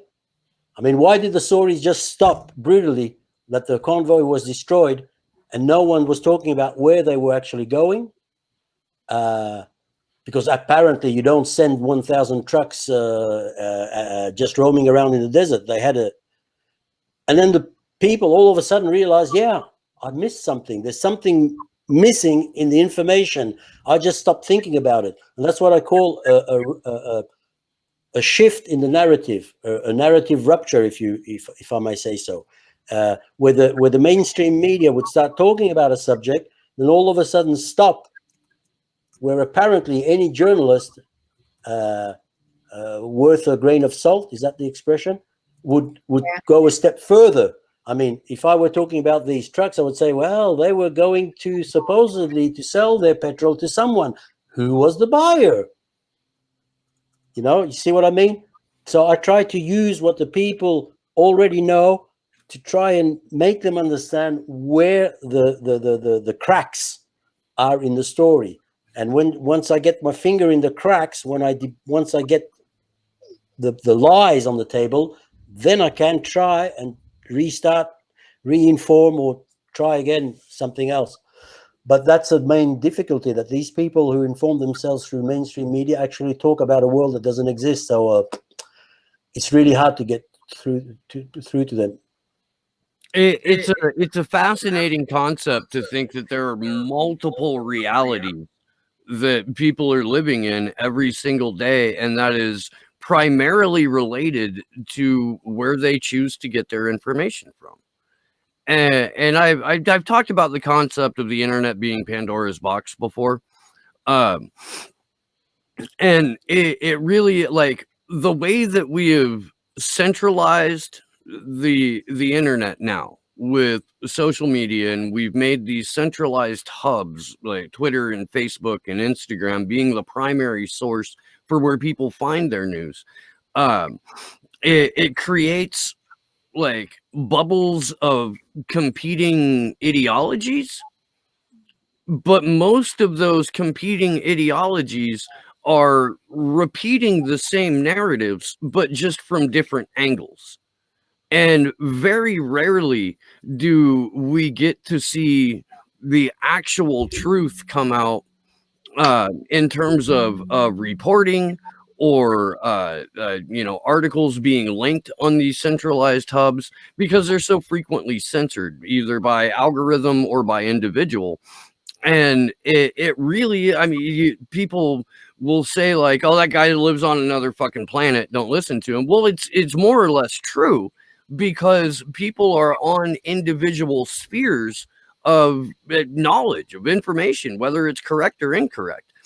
And so the task really is to find a way to, I don't know, break the information bubble or eliminate the tribalism that allows for groupthink to be the prevailing method of information distribution. Maybe I'm not making any sense. I don't know. I did a little DMT. No, I think you do. But if we were to burst the bubble, I think we could be the initiative of bursting the bubble. I tried to burst my bubble, in the sense that I'd never hesitate to go and talk to people on the other side. I have no problem with that, and I actually listen to them. I like listening to people, be it a taxi driver or a right-wing militant or a monarchist or whatever, an anarchist, whatever. I mean, I'm always interested, as long as he doesn't go along hate speech and advocating violence. I mean, that's a step too far. I mean, I'm not in for any of that kind of stuff. But as an intellectual process, I take the steps to try and burst my bubble, because I need that. If I were to play ping pong with only my kids, I would never be better at ping pong. I mean, I need to play against people who contradict me, who point out my own contradictions. Maybe they have pieces of truth that I don't have. And I mean, I'm only a better person when I manage to admit that I was wrong, aren't I? Yes, I think I am. So we could be the ones to burst the bubble. I mean, we don't have to wait for the others to burst it. I get criticized because I burst that bubble often. Why did you go and talk to this guy? I said, why not? If I had just been drinking a beer with the guy, he wouldn't have said anything. It happened to be that we started talking about politics instead of sports. Then all of a sudden you get mad because I'm talking to the same guy, but we're talking politics. Give me a break. If I may say, the biggest burst to the bubble was WikiLeaks, and it's still, Yes, you know, big bang. and we, you know, instant access to knowledge, instant access to the source information, to raw information, knowledge that gives us our angle, because we're talking about angles, knowledge that we can connect to because it's about us, it's our narrative. And we, as most of us are intelligent human beings, we don't have to be geniuses to process information like that. So it's knowledge that should be accessible to the ordinary person. You know, if we are responsible enough, if they allow us the right to vote, we should at least have the information we need to be able to vote. But for me, we had the weapon that burst the bubbles, and we still have some of it. It's not as vigorous as it used to be, but I think that we don't need to reinvent WikiLeaks. I mean, WikiLeaks is what we need, and we want Julian to come out and run it again. But we don't need to reinvent something we had that was great, that was giving us instant access to knowledge. You know what I mean? No, what we need are more sites like WikiLeaks. We need more people with the courage of conviction to say, I am tired of media outlets telling me how to think and how to feel and what to read and what not to read. Here are the primary source documents. Here are the people who have, firsthand experience of this. Now it's up to you, the reader, the citizen, to take this information and do with it what you want, to digest it how you need to digest it, and to form an opinion based not on spin but on the facts of the matter. And that's not to say that I want WikiLeaks to go away. I certainly don't. I would, my hope with WikiLeaks was that it would pioneer an entire, generation of sites that had the same integrity, the same mission, and hopefully the result being people are better informed and people can form a more complete opinion about something. But if people want to resist and they want to do an action now for Julian, one of the things they could do is keep going to WikiLeaks site, keep going, keep getting informed, do exactly what our oppressors don't want us to do. They want us to, turn our minds, our heads away, not only from Julian, but from what he revealed. So what we should do if we want to really resist, apart from we have to defend him, of course, but apart from that, we should be going to this humongous library, probably the biggest library we have in the world today, of information that is accessible for free to the entire world. And we should be going to that site we should be getting informed, and we should be exposing what they want hidden, whatever it is. So every time, that blob Pompeo opens his mouth, we should be giving him a reference to a cable. That will make him explode. He might self-combust on Twitter.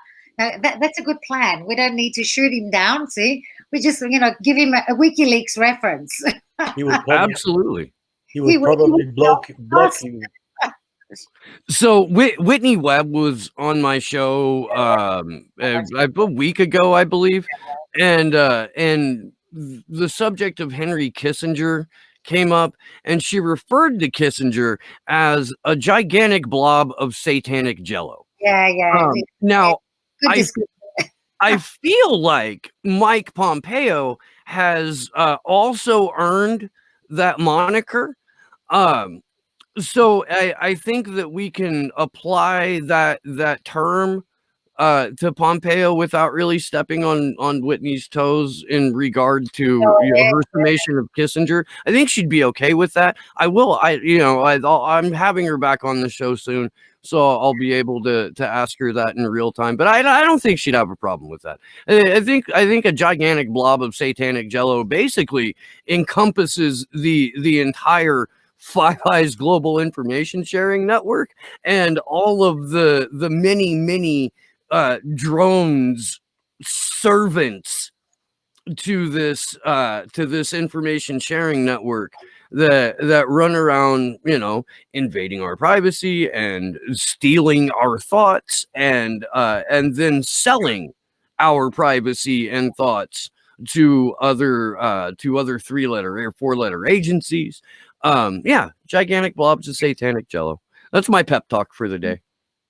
Sorry about it's I agree with you totally, but also in terms of what actions we can take that are simple and safe, for people who are worried. One of the actions we want to be taking is, now that Julian has a radio, people can be calling into the stations that he listens to dedicate songs to him. It's a way for us to communicate with him, since they won't let us talk with him. And hopefully these radio stations do play the songs we dedicate. And if they don't, then we'll expose them. We'll say, well, we've asked on so many occasions to play Tie a Yellow Ribbon Round the Old Oak Tree, and they refuse. So we'll give them bad publicity if they don't. But it's another action that allows people to act and stay in a safe space. It doesn't take time, doesn't cost anything. And it doesn't have to be just the stations that Julian listens to. All over the world, let's keep the name Julian Assange in people's consciousness. He's got to be in the airwaves. He's got to be around us, near us. We have to remember him. And so it's a simple action. People can, ring up podcasters, radio stations. Those are the easy ones to do. And even if Julian doesn't hear the song, if we can just do that on all stations, call the stations and ask them to play songs, particularly songs that were specifically composed for Julian. There's one done by Alex Hills, I think, with a violin. That's a beautiful one, very beautiful song. So it would be good also to promote the fantastic work that artists have done for Julian. And actually, good if you could on your show bring some more artists. We are trying. Yeah. And again, man,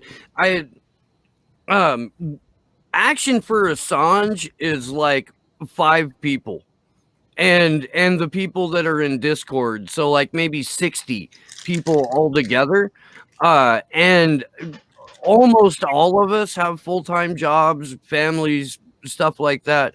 So if anyone is in contact with an artist that is pro Assange, please communicate to them on our behalf. Hit me up on Twitter. I will give you my personal Proton Mail address so that we can facilitate this. Like I'm not proud. I don't, I am not above asking for help, and we need more help with what we're doing. Even amateur art, there's the group that goes to Belmarsh every Saturday. They did a short theatrical piece, which they called Act One.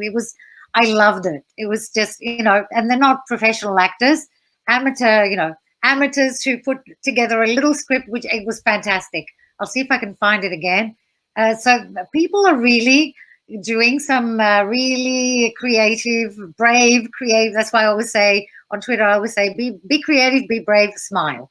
And we've got some really good art from people who are not professionals. That particular theatrical piece that they did outside the Home Office, I thought was marvelous. Oh, it's great. It was. When we went to DC in February, I was trying to kick around the idea of doing a mock trial, but I couldn't find human-sized kangaroo costumes.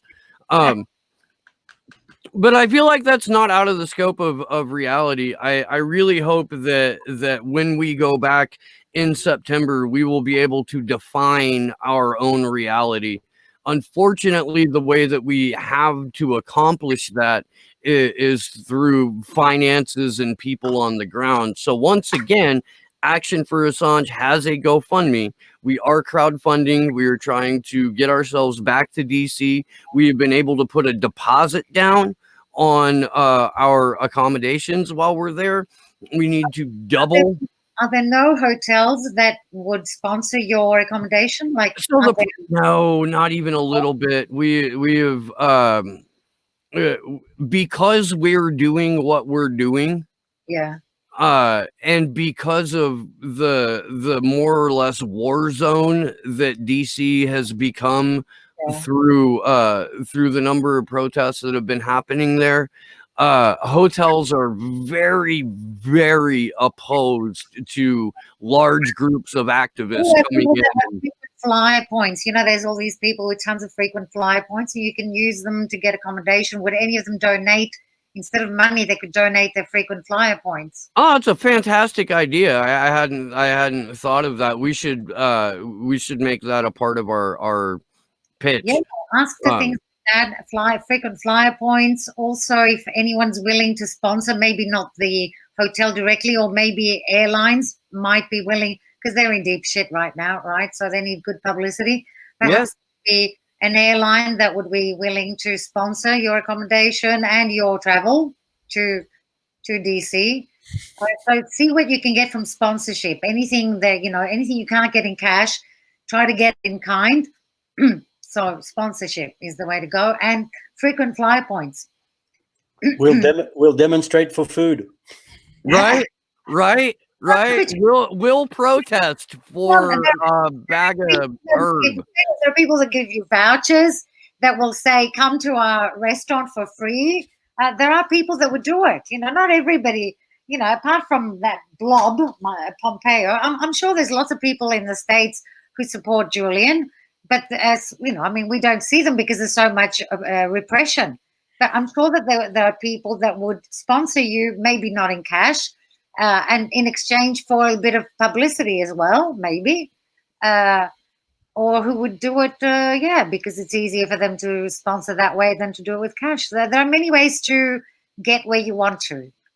And while we're kind of discussing this, I would like to put out a call.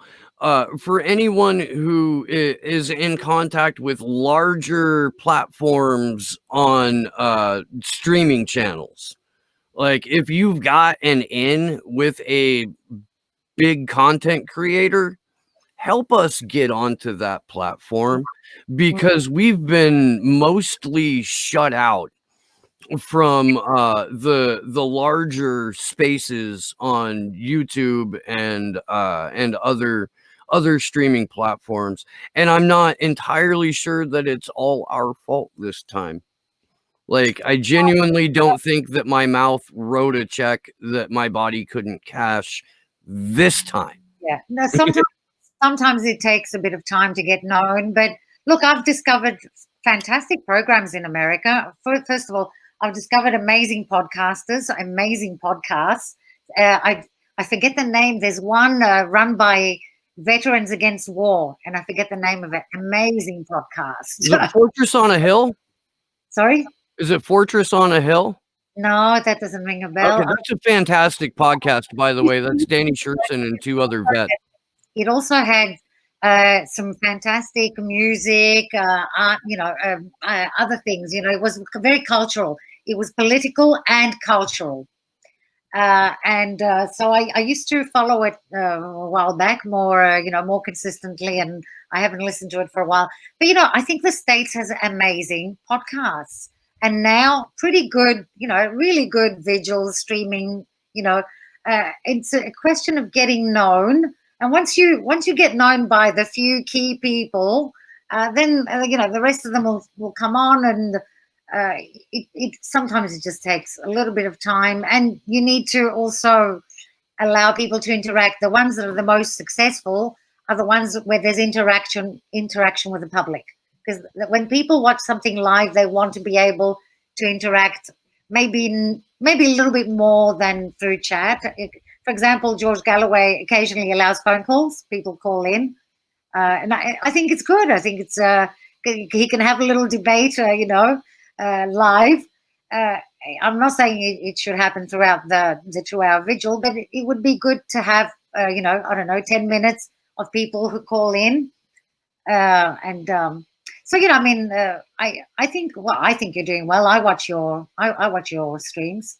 And yeah, you probably are getting some interference from you know who, our oppressors. We call him Kevin. That's our all-encompassing term for the NSA agent tasked to monitor the chat. Yeah. He's Kevin. In the UK, it's Trevor. Okay. I'm not sure what the French version of a Trevor or a Kevin would be, but Macron.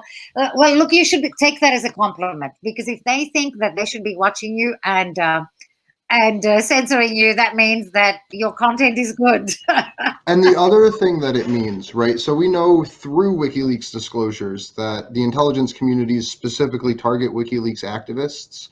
Yeah. And this is like one of those, I don't know, like self-detrimental kind of things. But if enough people begin doing enough actions and talking to enough people, that requires human effort to examine everything and put a final check mark, and it wastes the time of intelligence communities because they have all this technology and sophisticated resources, but at the end of the day, they still have to pay somebody to do it. And even if them writing those little checks to the people at the bottom that are chasing around trolls on the internet and shit like that, it still matters because that's taking their time away. And that's what these intelligence communities ultimately try to do, is to slow activists down, to get in front of them, to capture what their movement is about. So being able to recognize like, hey, this is a super important topic. This is something that I'm going to be surveilled for. I'm going to run with it because it creates all of these other issues for those communities that they're, by their own policies, forced to track. Like Susie Dawson's Freeing Julian Assange Part 3 is absolutely wonderful. And it basically outlines how if you put an idea out into the ether, it is required by an intelligence policy manual that they investigate how you may do that. So you just start shooting stupid ideas out into the ether that forces them to investigate it. And it sounds absurd, but it creates this situation where they either say, well, this guy's an idiot, look away, and then you just keep running, or they put time and energy and investment into something that's ultimately designed to just suck away time, energy, and investment, while also creating these larger social changes. So I don't know, being an activist in support of Julian, just being able to recognize all the mechanics is just so interesting. We need to use culture a lot more than what we are. It's very powerful, you know, songs, all art. It's very, very powerful. Look at Chile, for example. You know, when you see masses of people, those millions that were singing, I mean, it really lifts, you know, you're not in the, oh my God, I've got to have a revolution. You know, I mean, you go into this war with a smile and, you know, you're happy about it. No, you know, I'm not trying to minimize, but we are in a war, okay? I mean, we are. They want to turn us into idiots and throw us into the dark ages, and we don't want to go there. So we are in this very strong struggle right now. But we have so much going for us in terms of, culture is the way to recruit people and to keep them away from, you know, being recruited by those monsters who want to send them off to their deaths or to go and kill people. So I think. You know, it's what Che Guevara said, because, you know, he's one of my heroes, when he said a true revolutionary has love in their hearts. It's all about love, really. I mean, you've got love in your heart, you fight. That's, you know, it's not just a word.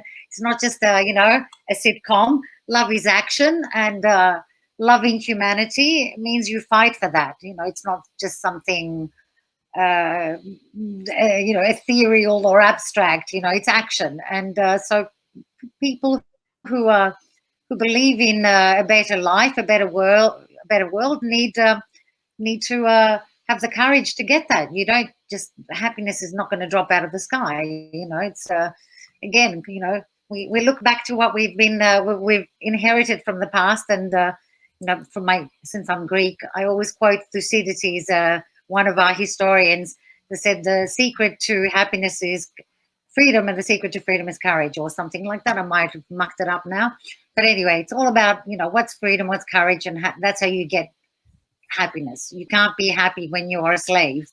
You don't, you know, you can never experience happiness when you're stuck in a little box, in a little cage that somebody who thinks they're better than you has designed for you.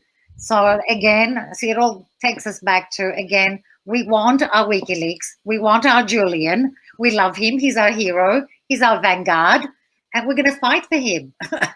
And the other side has to realize that it's not going to go away no matter what they do. Because sometimes people say to me, what if they kill him? I said, it's still not going to go away. This is never going to go away, no matter what they do. But we do have to stop them from killing him, because they're trying that right now as we speak. Yeah, and it's actually, I think it's the last 4 hearings, it may be 5 now. He hasn't even been able to attend via video link because he's been called unwell, just as a blanket term, without any real rhyme, reason, true definition to that statement. So it's something that terrifies the hell out of me, because what the hell does unwell mean while he's in a prison that people have died from coronavirus? Well, I've done an FOI to Belmarsh about that, actually. I want to know all about their conditions, how they decided that he should not be released. And I got a response where they said they didn't understand my questions. So I have to go back and make them more specific, because we've got reports. We've got the COCA report, I think it's called, that was sounding the alarm bells.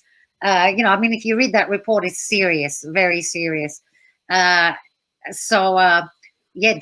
definitely, especially since he's not even a convicted prisoner. He's on remand, has a presumption of innocence, of course, and he's got all these vulnerabilities. If he dies in prison, these people who made this decision to keep him in prison have to go to jail for torture, murder, and crimes against humanity. And I will push that till the day I die.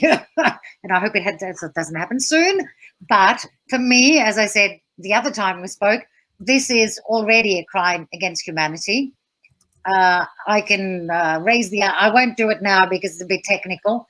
For me, already we're in that, we've crossed that red line. We're already in the crime against humanity, and whoever has made these decisions to keep torturing him, to ignore what Neil Smeltzer said about the torture, to ignore what the doctor said, to ignore these reports, especially the last one about the conditions in prison, to ignore the fact that 2 people have died, are culpable already for torture, already. If they kill him, if they kill him, it's murder. It's murder with malice aforethought, full-on murder. So if any of them are watching, and even when I watched one of the Belmarsh vigil, not vigil, yeah, it's a vigil, when they protest outside Belmarsh. And one of the guards came out and was saying, I support you, but please move away. Look, the reality is that these guards, they have to read the law, and so that if they're given an unlawful order, they have the right to say, I'm not going to follow this order because it's unlawful. They need to educate themselves. It's not good enough for them to say, well, I'm just doing my job. So did Hitler's people. It's not good enough. They have to get educated. They can do it through their trade unions, or they can open a book and they can find out which of the orders they're given in there are legal and which ones are illegal, and they must disobey illegal orders.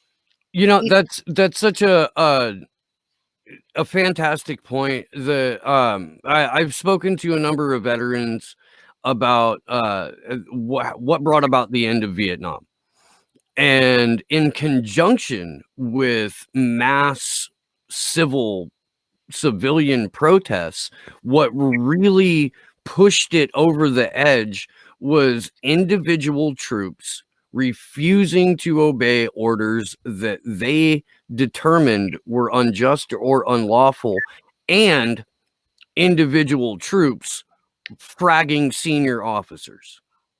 And that, way more than the civilian protests, were what brought about the cessation of the Vietnam War. I don't know what the caliber of the average U.S. soldier is in a all-volunteer army, because again, Vietnam, we had a draft, and people were conscripted, more or less. Now we have a poverty draft, where so it's not volunteer. They have to. They've got no other options. They join the army. Yeah. But that's such a great point, and I'm glad that we do have a number of anti-war podcasts and anti-war shows by veterans who can explain this with way more authority than a tattooed up long hair on YouTube. You should get a couple of them on your show. We have. Yeah. Yeah. Because some of their political discussions, they're amazing. We've got to stop the US from child abuse. So teaching a child to kill through video games, as far as I'm concerned, is child abuse. And so I had that fucking argument with my sister and my mother because they have young kids that play Fortnite. Like, I don't want to give ages or anything. They're not like babies, but they're young kids playing Fortnite. And my daughter asked me like, "Hey Dad, can I play?" And I say no. And I turn in, like, this whole situation happens, and I basically have to explain to a couple grown-ups that you shouldn't allow a child of developing years, especially at that age, to gain the synapses of getting enjoyment from watching and participating in people being killed. Yeah. And that was like flabbergasting. Like, no one had ever thought that about a person under the age of 10 playing a shoot 'em up game. And I'm like, probably shouldn't let them have fun killing people. Not only is it a child abuse, as far as I'm concerned, it's also hate speech. It's a form of hate speech. It's, the right to free expression, your First Amendment. There are limits to it. So I don't even know how these people who create these games, where even if it's for, older kids, I don't know how they can, get this kind of horror past. I think definitely should not be allowed for the eyes of children or minors, not necessarily children. I don't think that this kind of inciting to hatred and violence through a game should be allowed for minors, at least for minors. It should be, like you've got movies that are X-rated, but there should be games that are X-rated as well. You know what I mean? So we've got Yeah, go ahead, Victor. Okay. I had a conversation with my sons about these video games recently, a while ago, and it was along the same lines. You're killing people and everything, and then my son says to me, "Well, Dad, it's only a pretend. We don't actually kill. So what's wrong with that, right?" That's the usual argument. And I said to him, "Well, what if I published a pedophilia video game? It's only pretend. It would only be pretend. What would be wrong with that? Would you accept that?" Silence. Yeah. Because See, actually, Sorry, go and ahead. the paradox, because I rubbed some salt into the wound, the paradox is that if you're a pedophile, you would be condemned to a lesser sentence than if you were a murderer. But pretending to be a murderer is okay, but pretending to be a pedophile is not. So it's absolutely just a cultural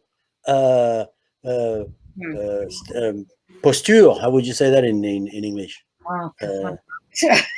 Well, I'm personally a gamer myself, and I've played games Shame on you. for forever. But the good news is I'm probably one of the first fragments of the gaming culture to break away because of neoliberalization and the destruction of that culture based on the exploitation of profit from it.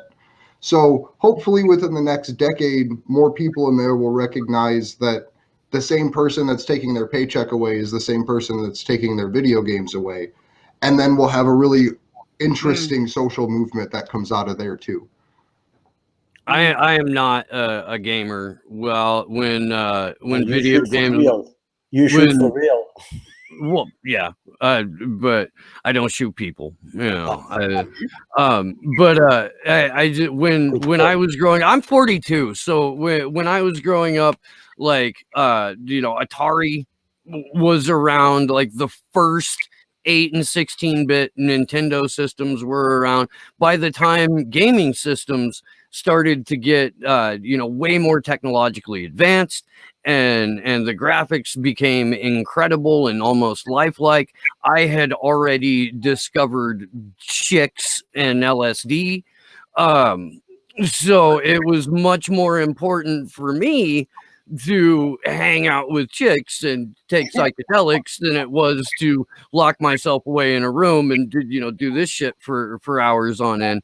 But yeah, it's my own experience, and other people who've had remarkably different experiences and have gone on to lead very productive and positive lives.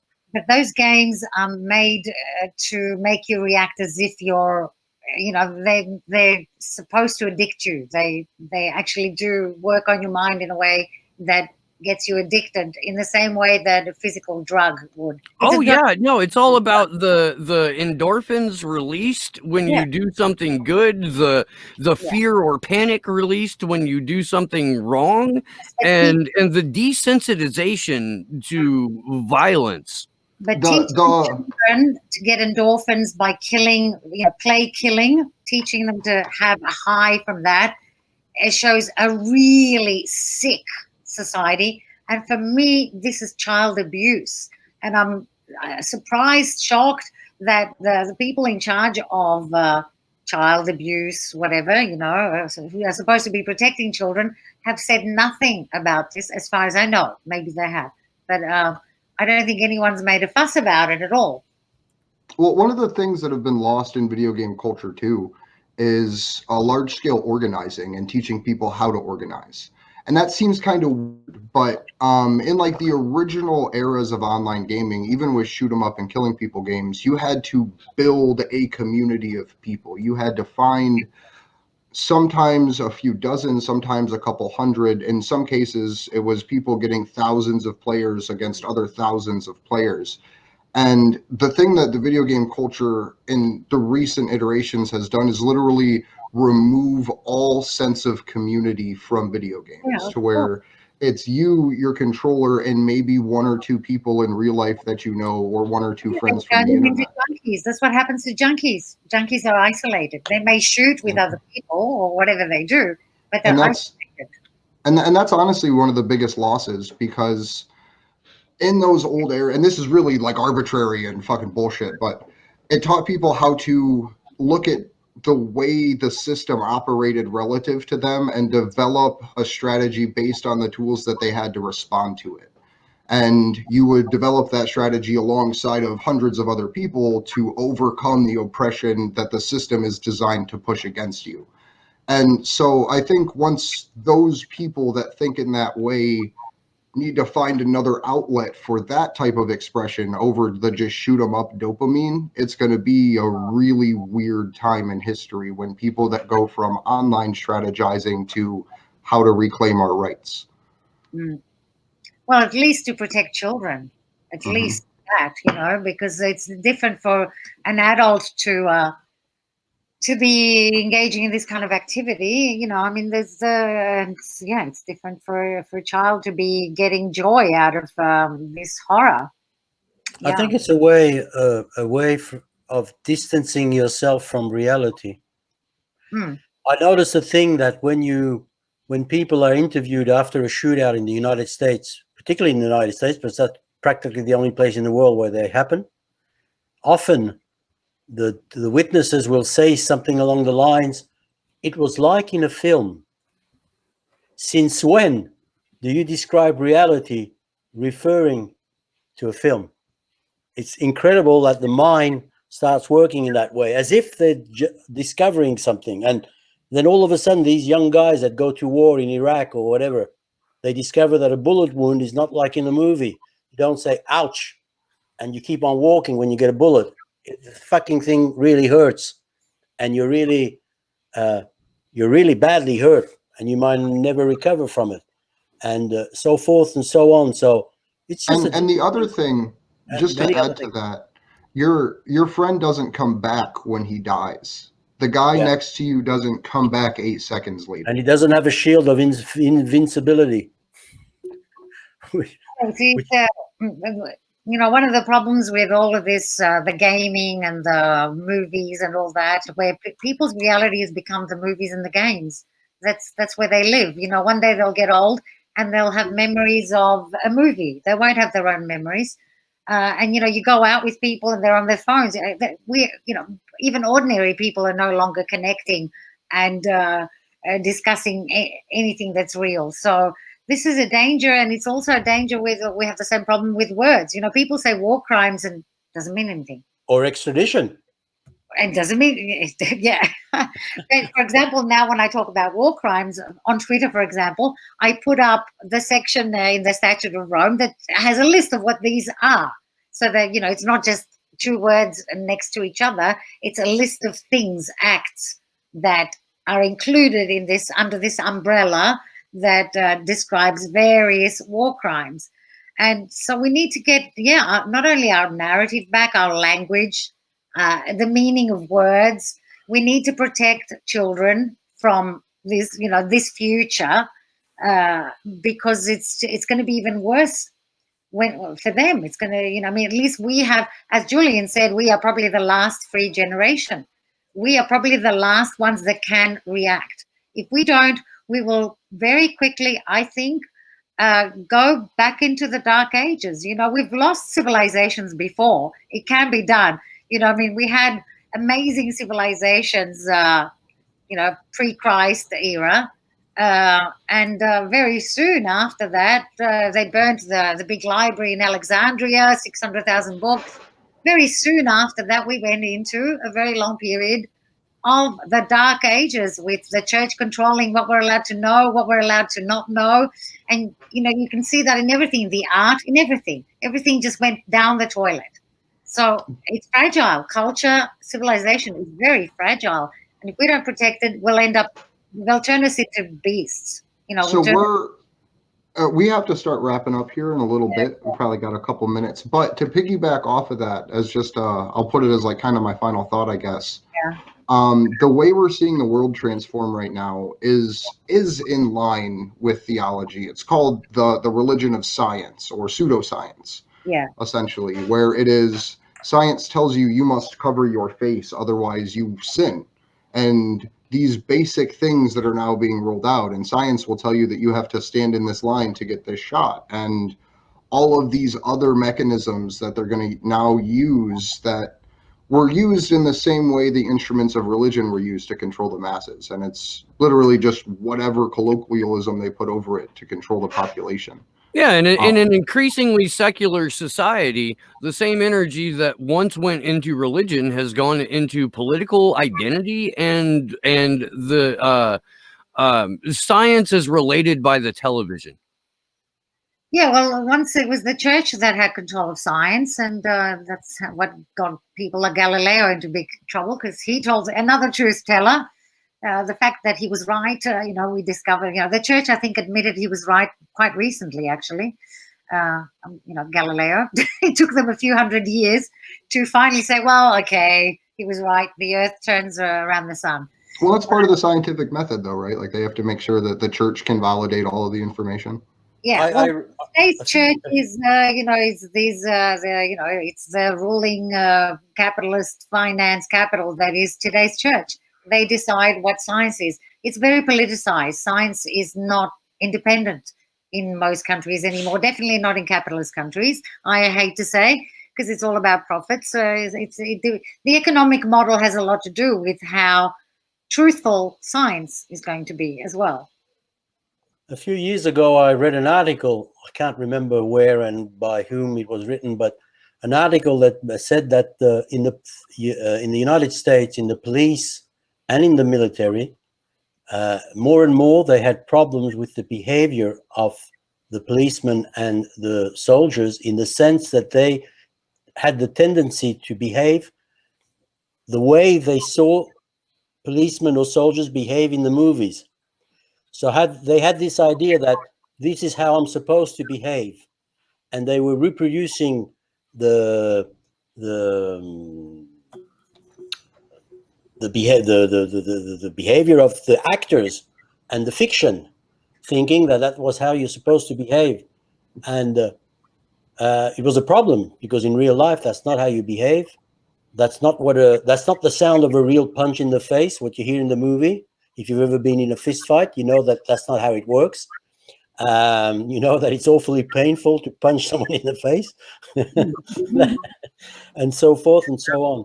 So I think WikiLeaks, once again, with the leak on the Iraqi war, Well, they just revealed the truth. They revealed that a soldier, not all of them are heroes. Some can actually walk out of an armored car, walk to a young Iraqi girl, 13, 14, with a yellow dress, pull out a gun and shoot her in the head, and climb back in the armored car and drive away. Where does he fit in this narrative of heroes going to war to defend their country and so forth and so on?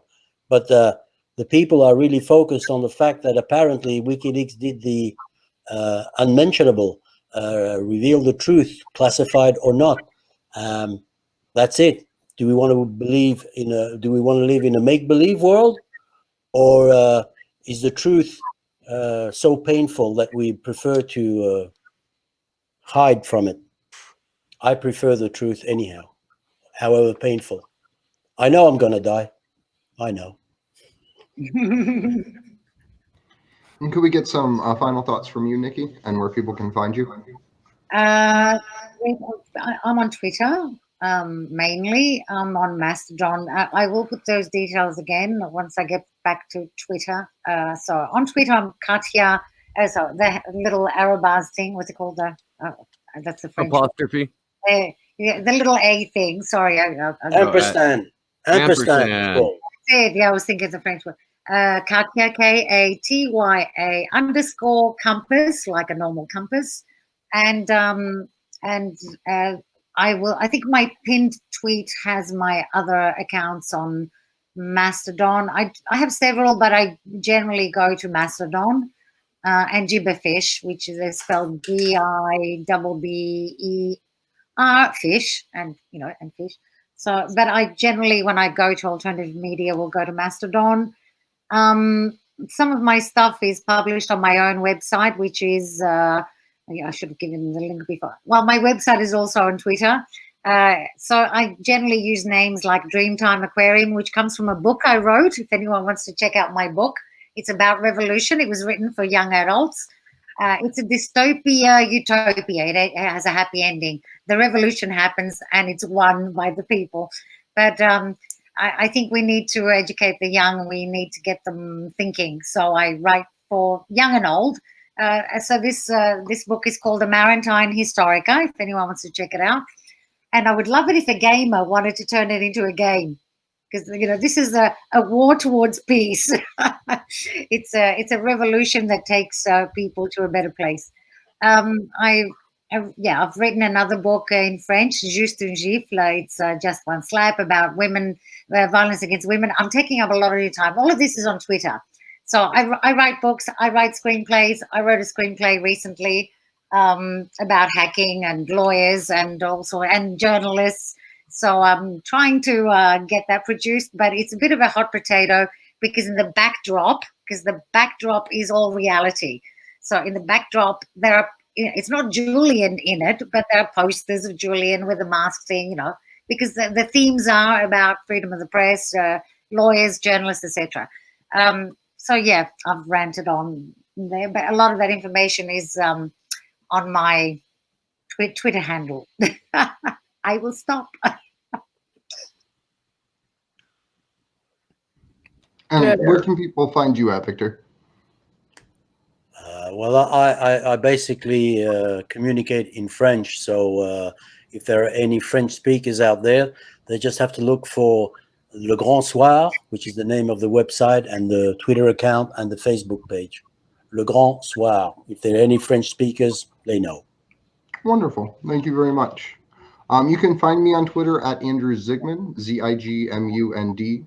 You can find us on Twitter at action_4Assange, or at action4Assange.com. And I just want to thank everybody for watching us today. And again, we do have that GoFundMe up. So if you would like to join us in DC, please do so. We're going to be there for the full three-week rendition hearing in September.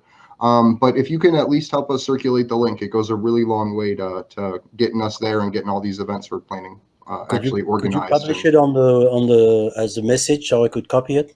Absolutely. Yeah. Oh, I don't have that up on this computer. At any rate, my name is Steve Poikin, and I host a show called Slow News Day. You can find it here on YouTube by typing in Slow News Day Podcast into your search bar. I am also on Rockfin and D Live. I'm hoping to get on a couple of more platforms, but I don't want to kill my tech guy. But at any rate, tomorrow I have a double bill on the Big Ass Sunday Show. The first hour will be Kit Cabello from Hard Lens Media, and that will be a fantastic conversation. And then I will be joined by the distractingly beautiful Natalie Riviera Scott and Stephanie Valerio. And that'll just be a whole big fat bag of fun. So make sure that you're there for that. I've been having on former Green Party presidential candidates this past week. And we are basically exposing the rot and corruption inside the Green Party. So making lots of friends with that. Straight the fuck up. I'm getting a little bit of flack for it, which I enjoy. As I told Ian Schlackman while we were discussing the possibility of him coming on for his basically tell-all interview, I'm on the side of the truth. And if that truth is uncomfortable, it's only uncomfortable for the people who are being harmed by the truth coming to light. So, as Carl Sagan said, if it can be destroyed by the truth, then it deserves to be destroyed. Good luck to us all.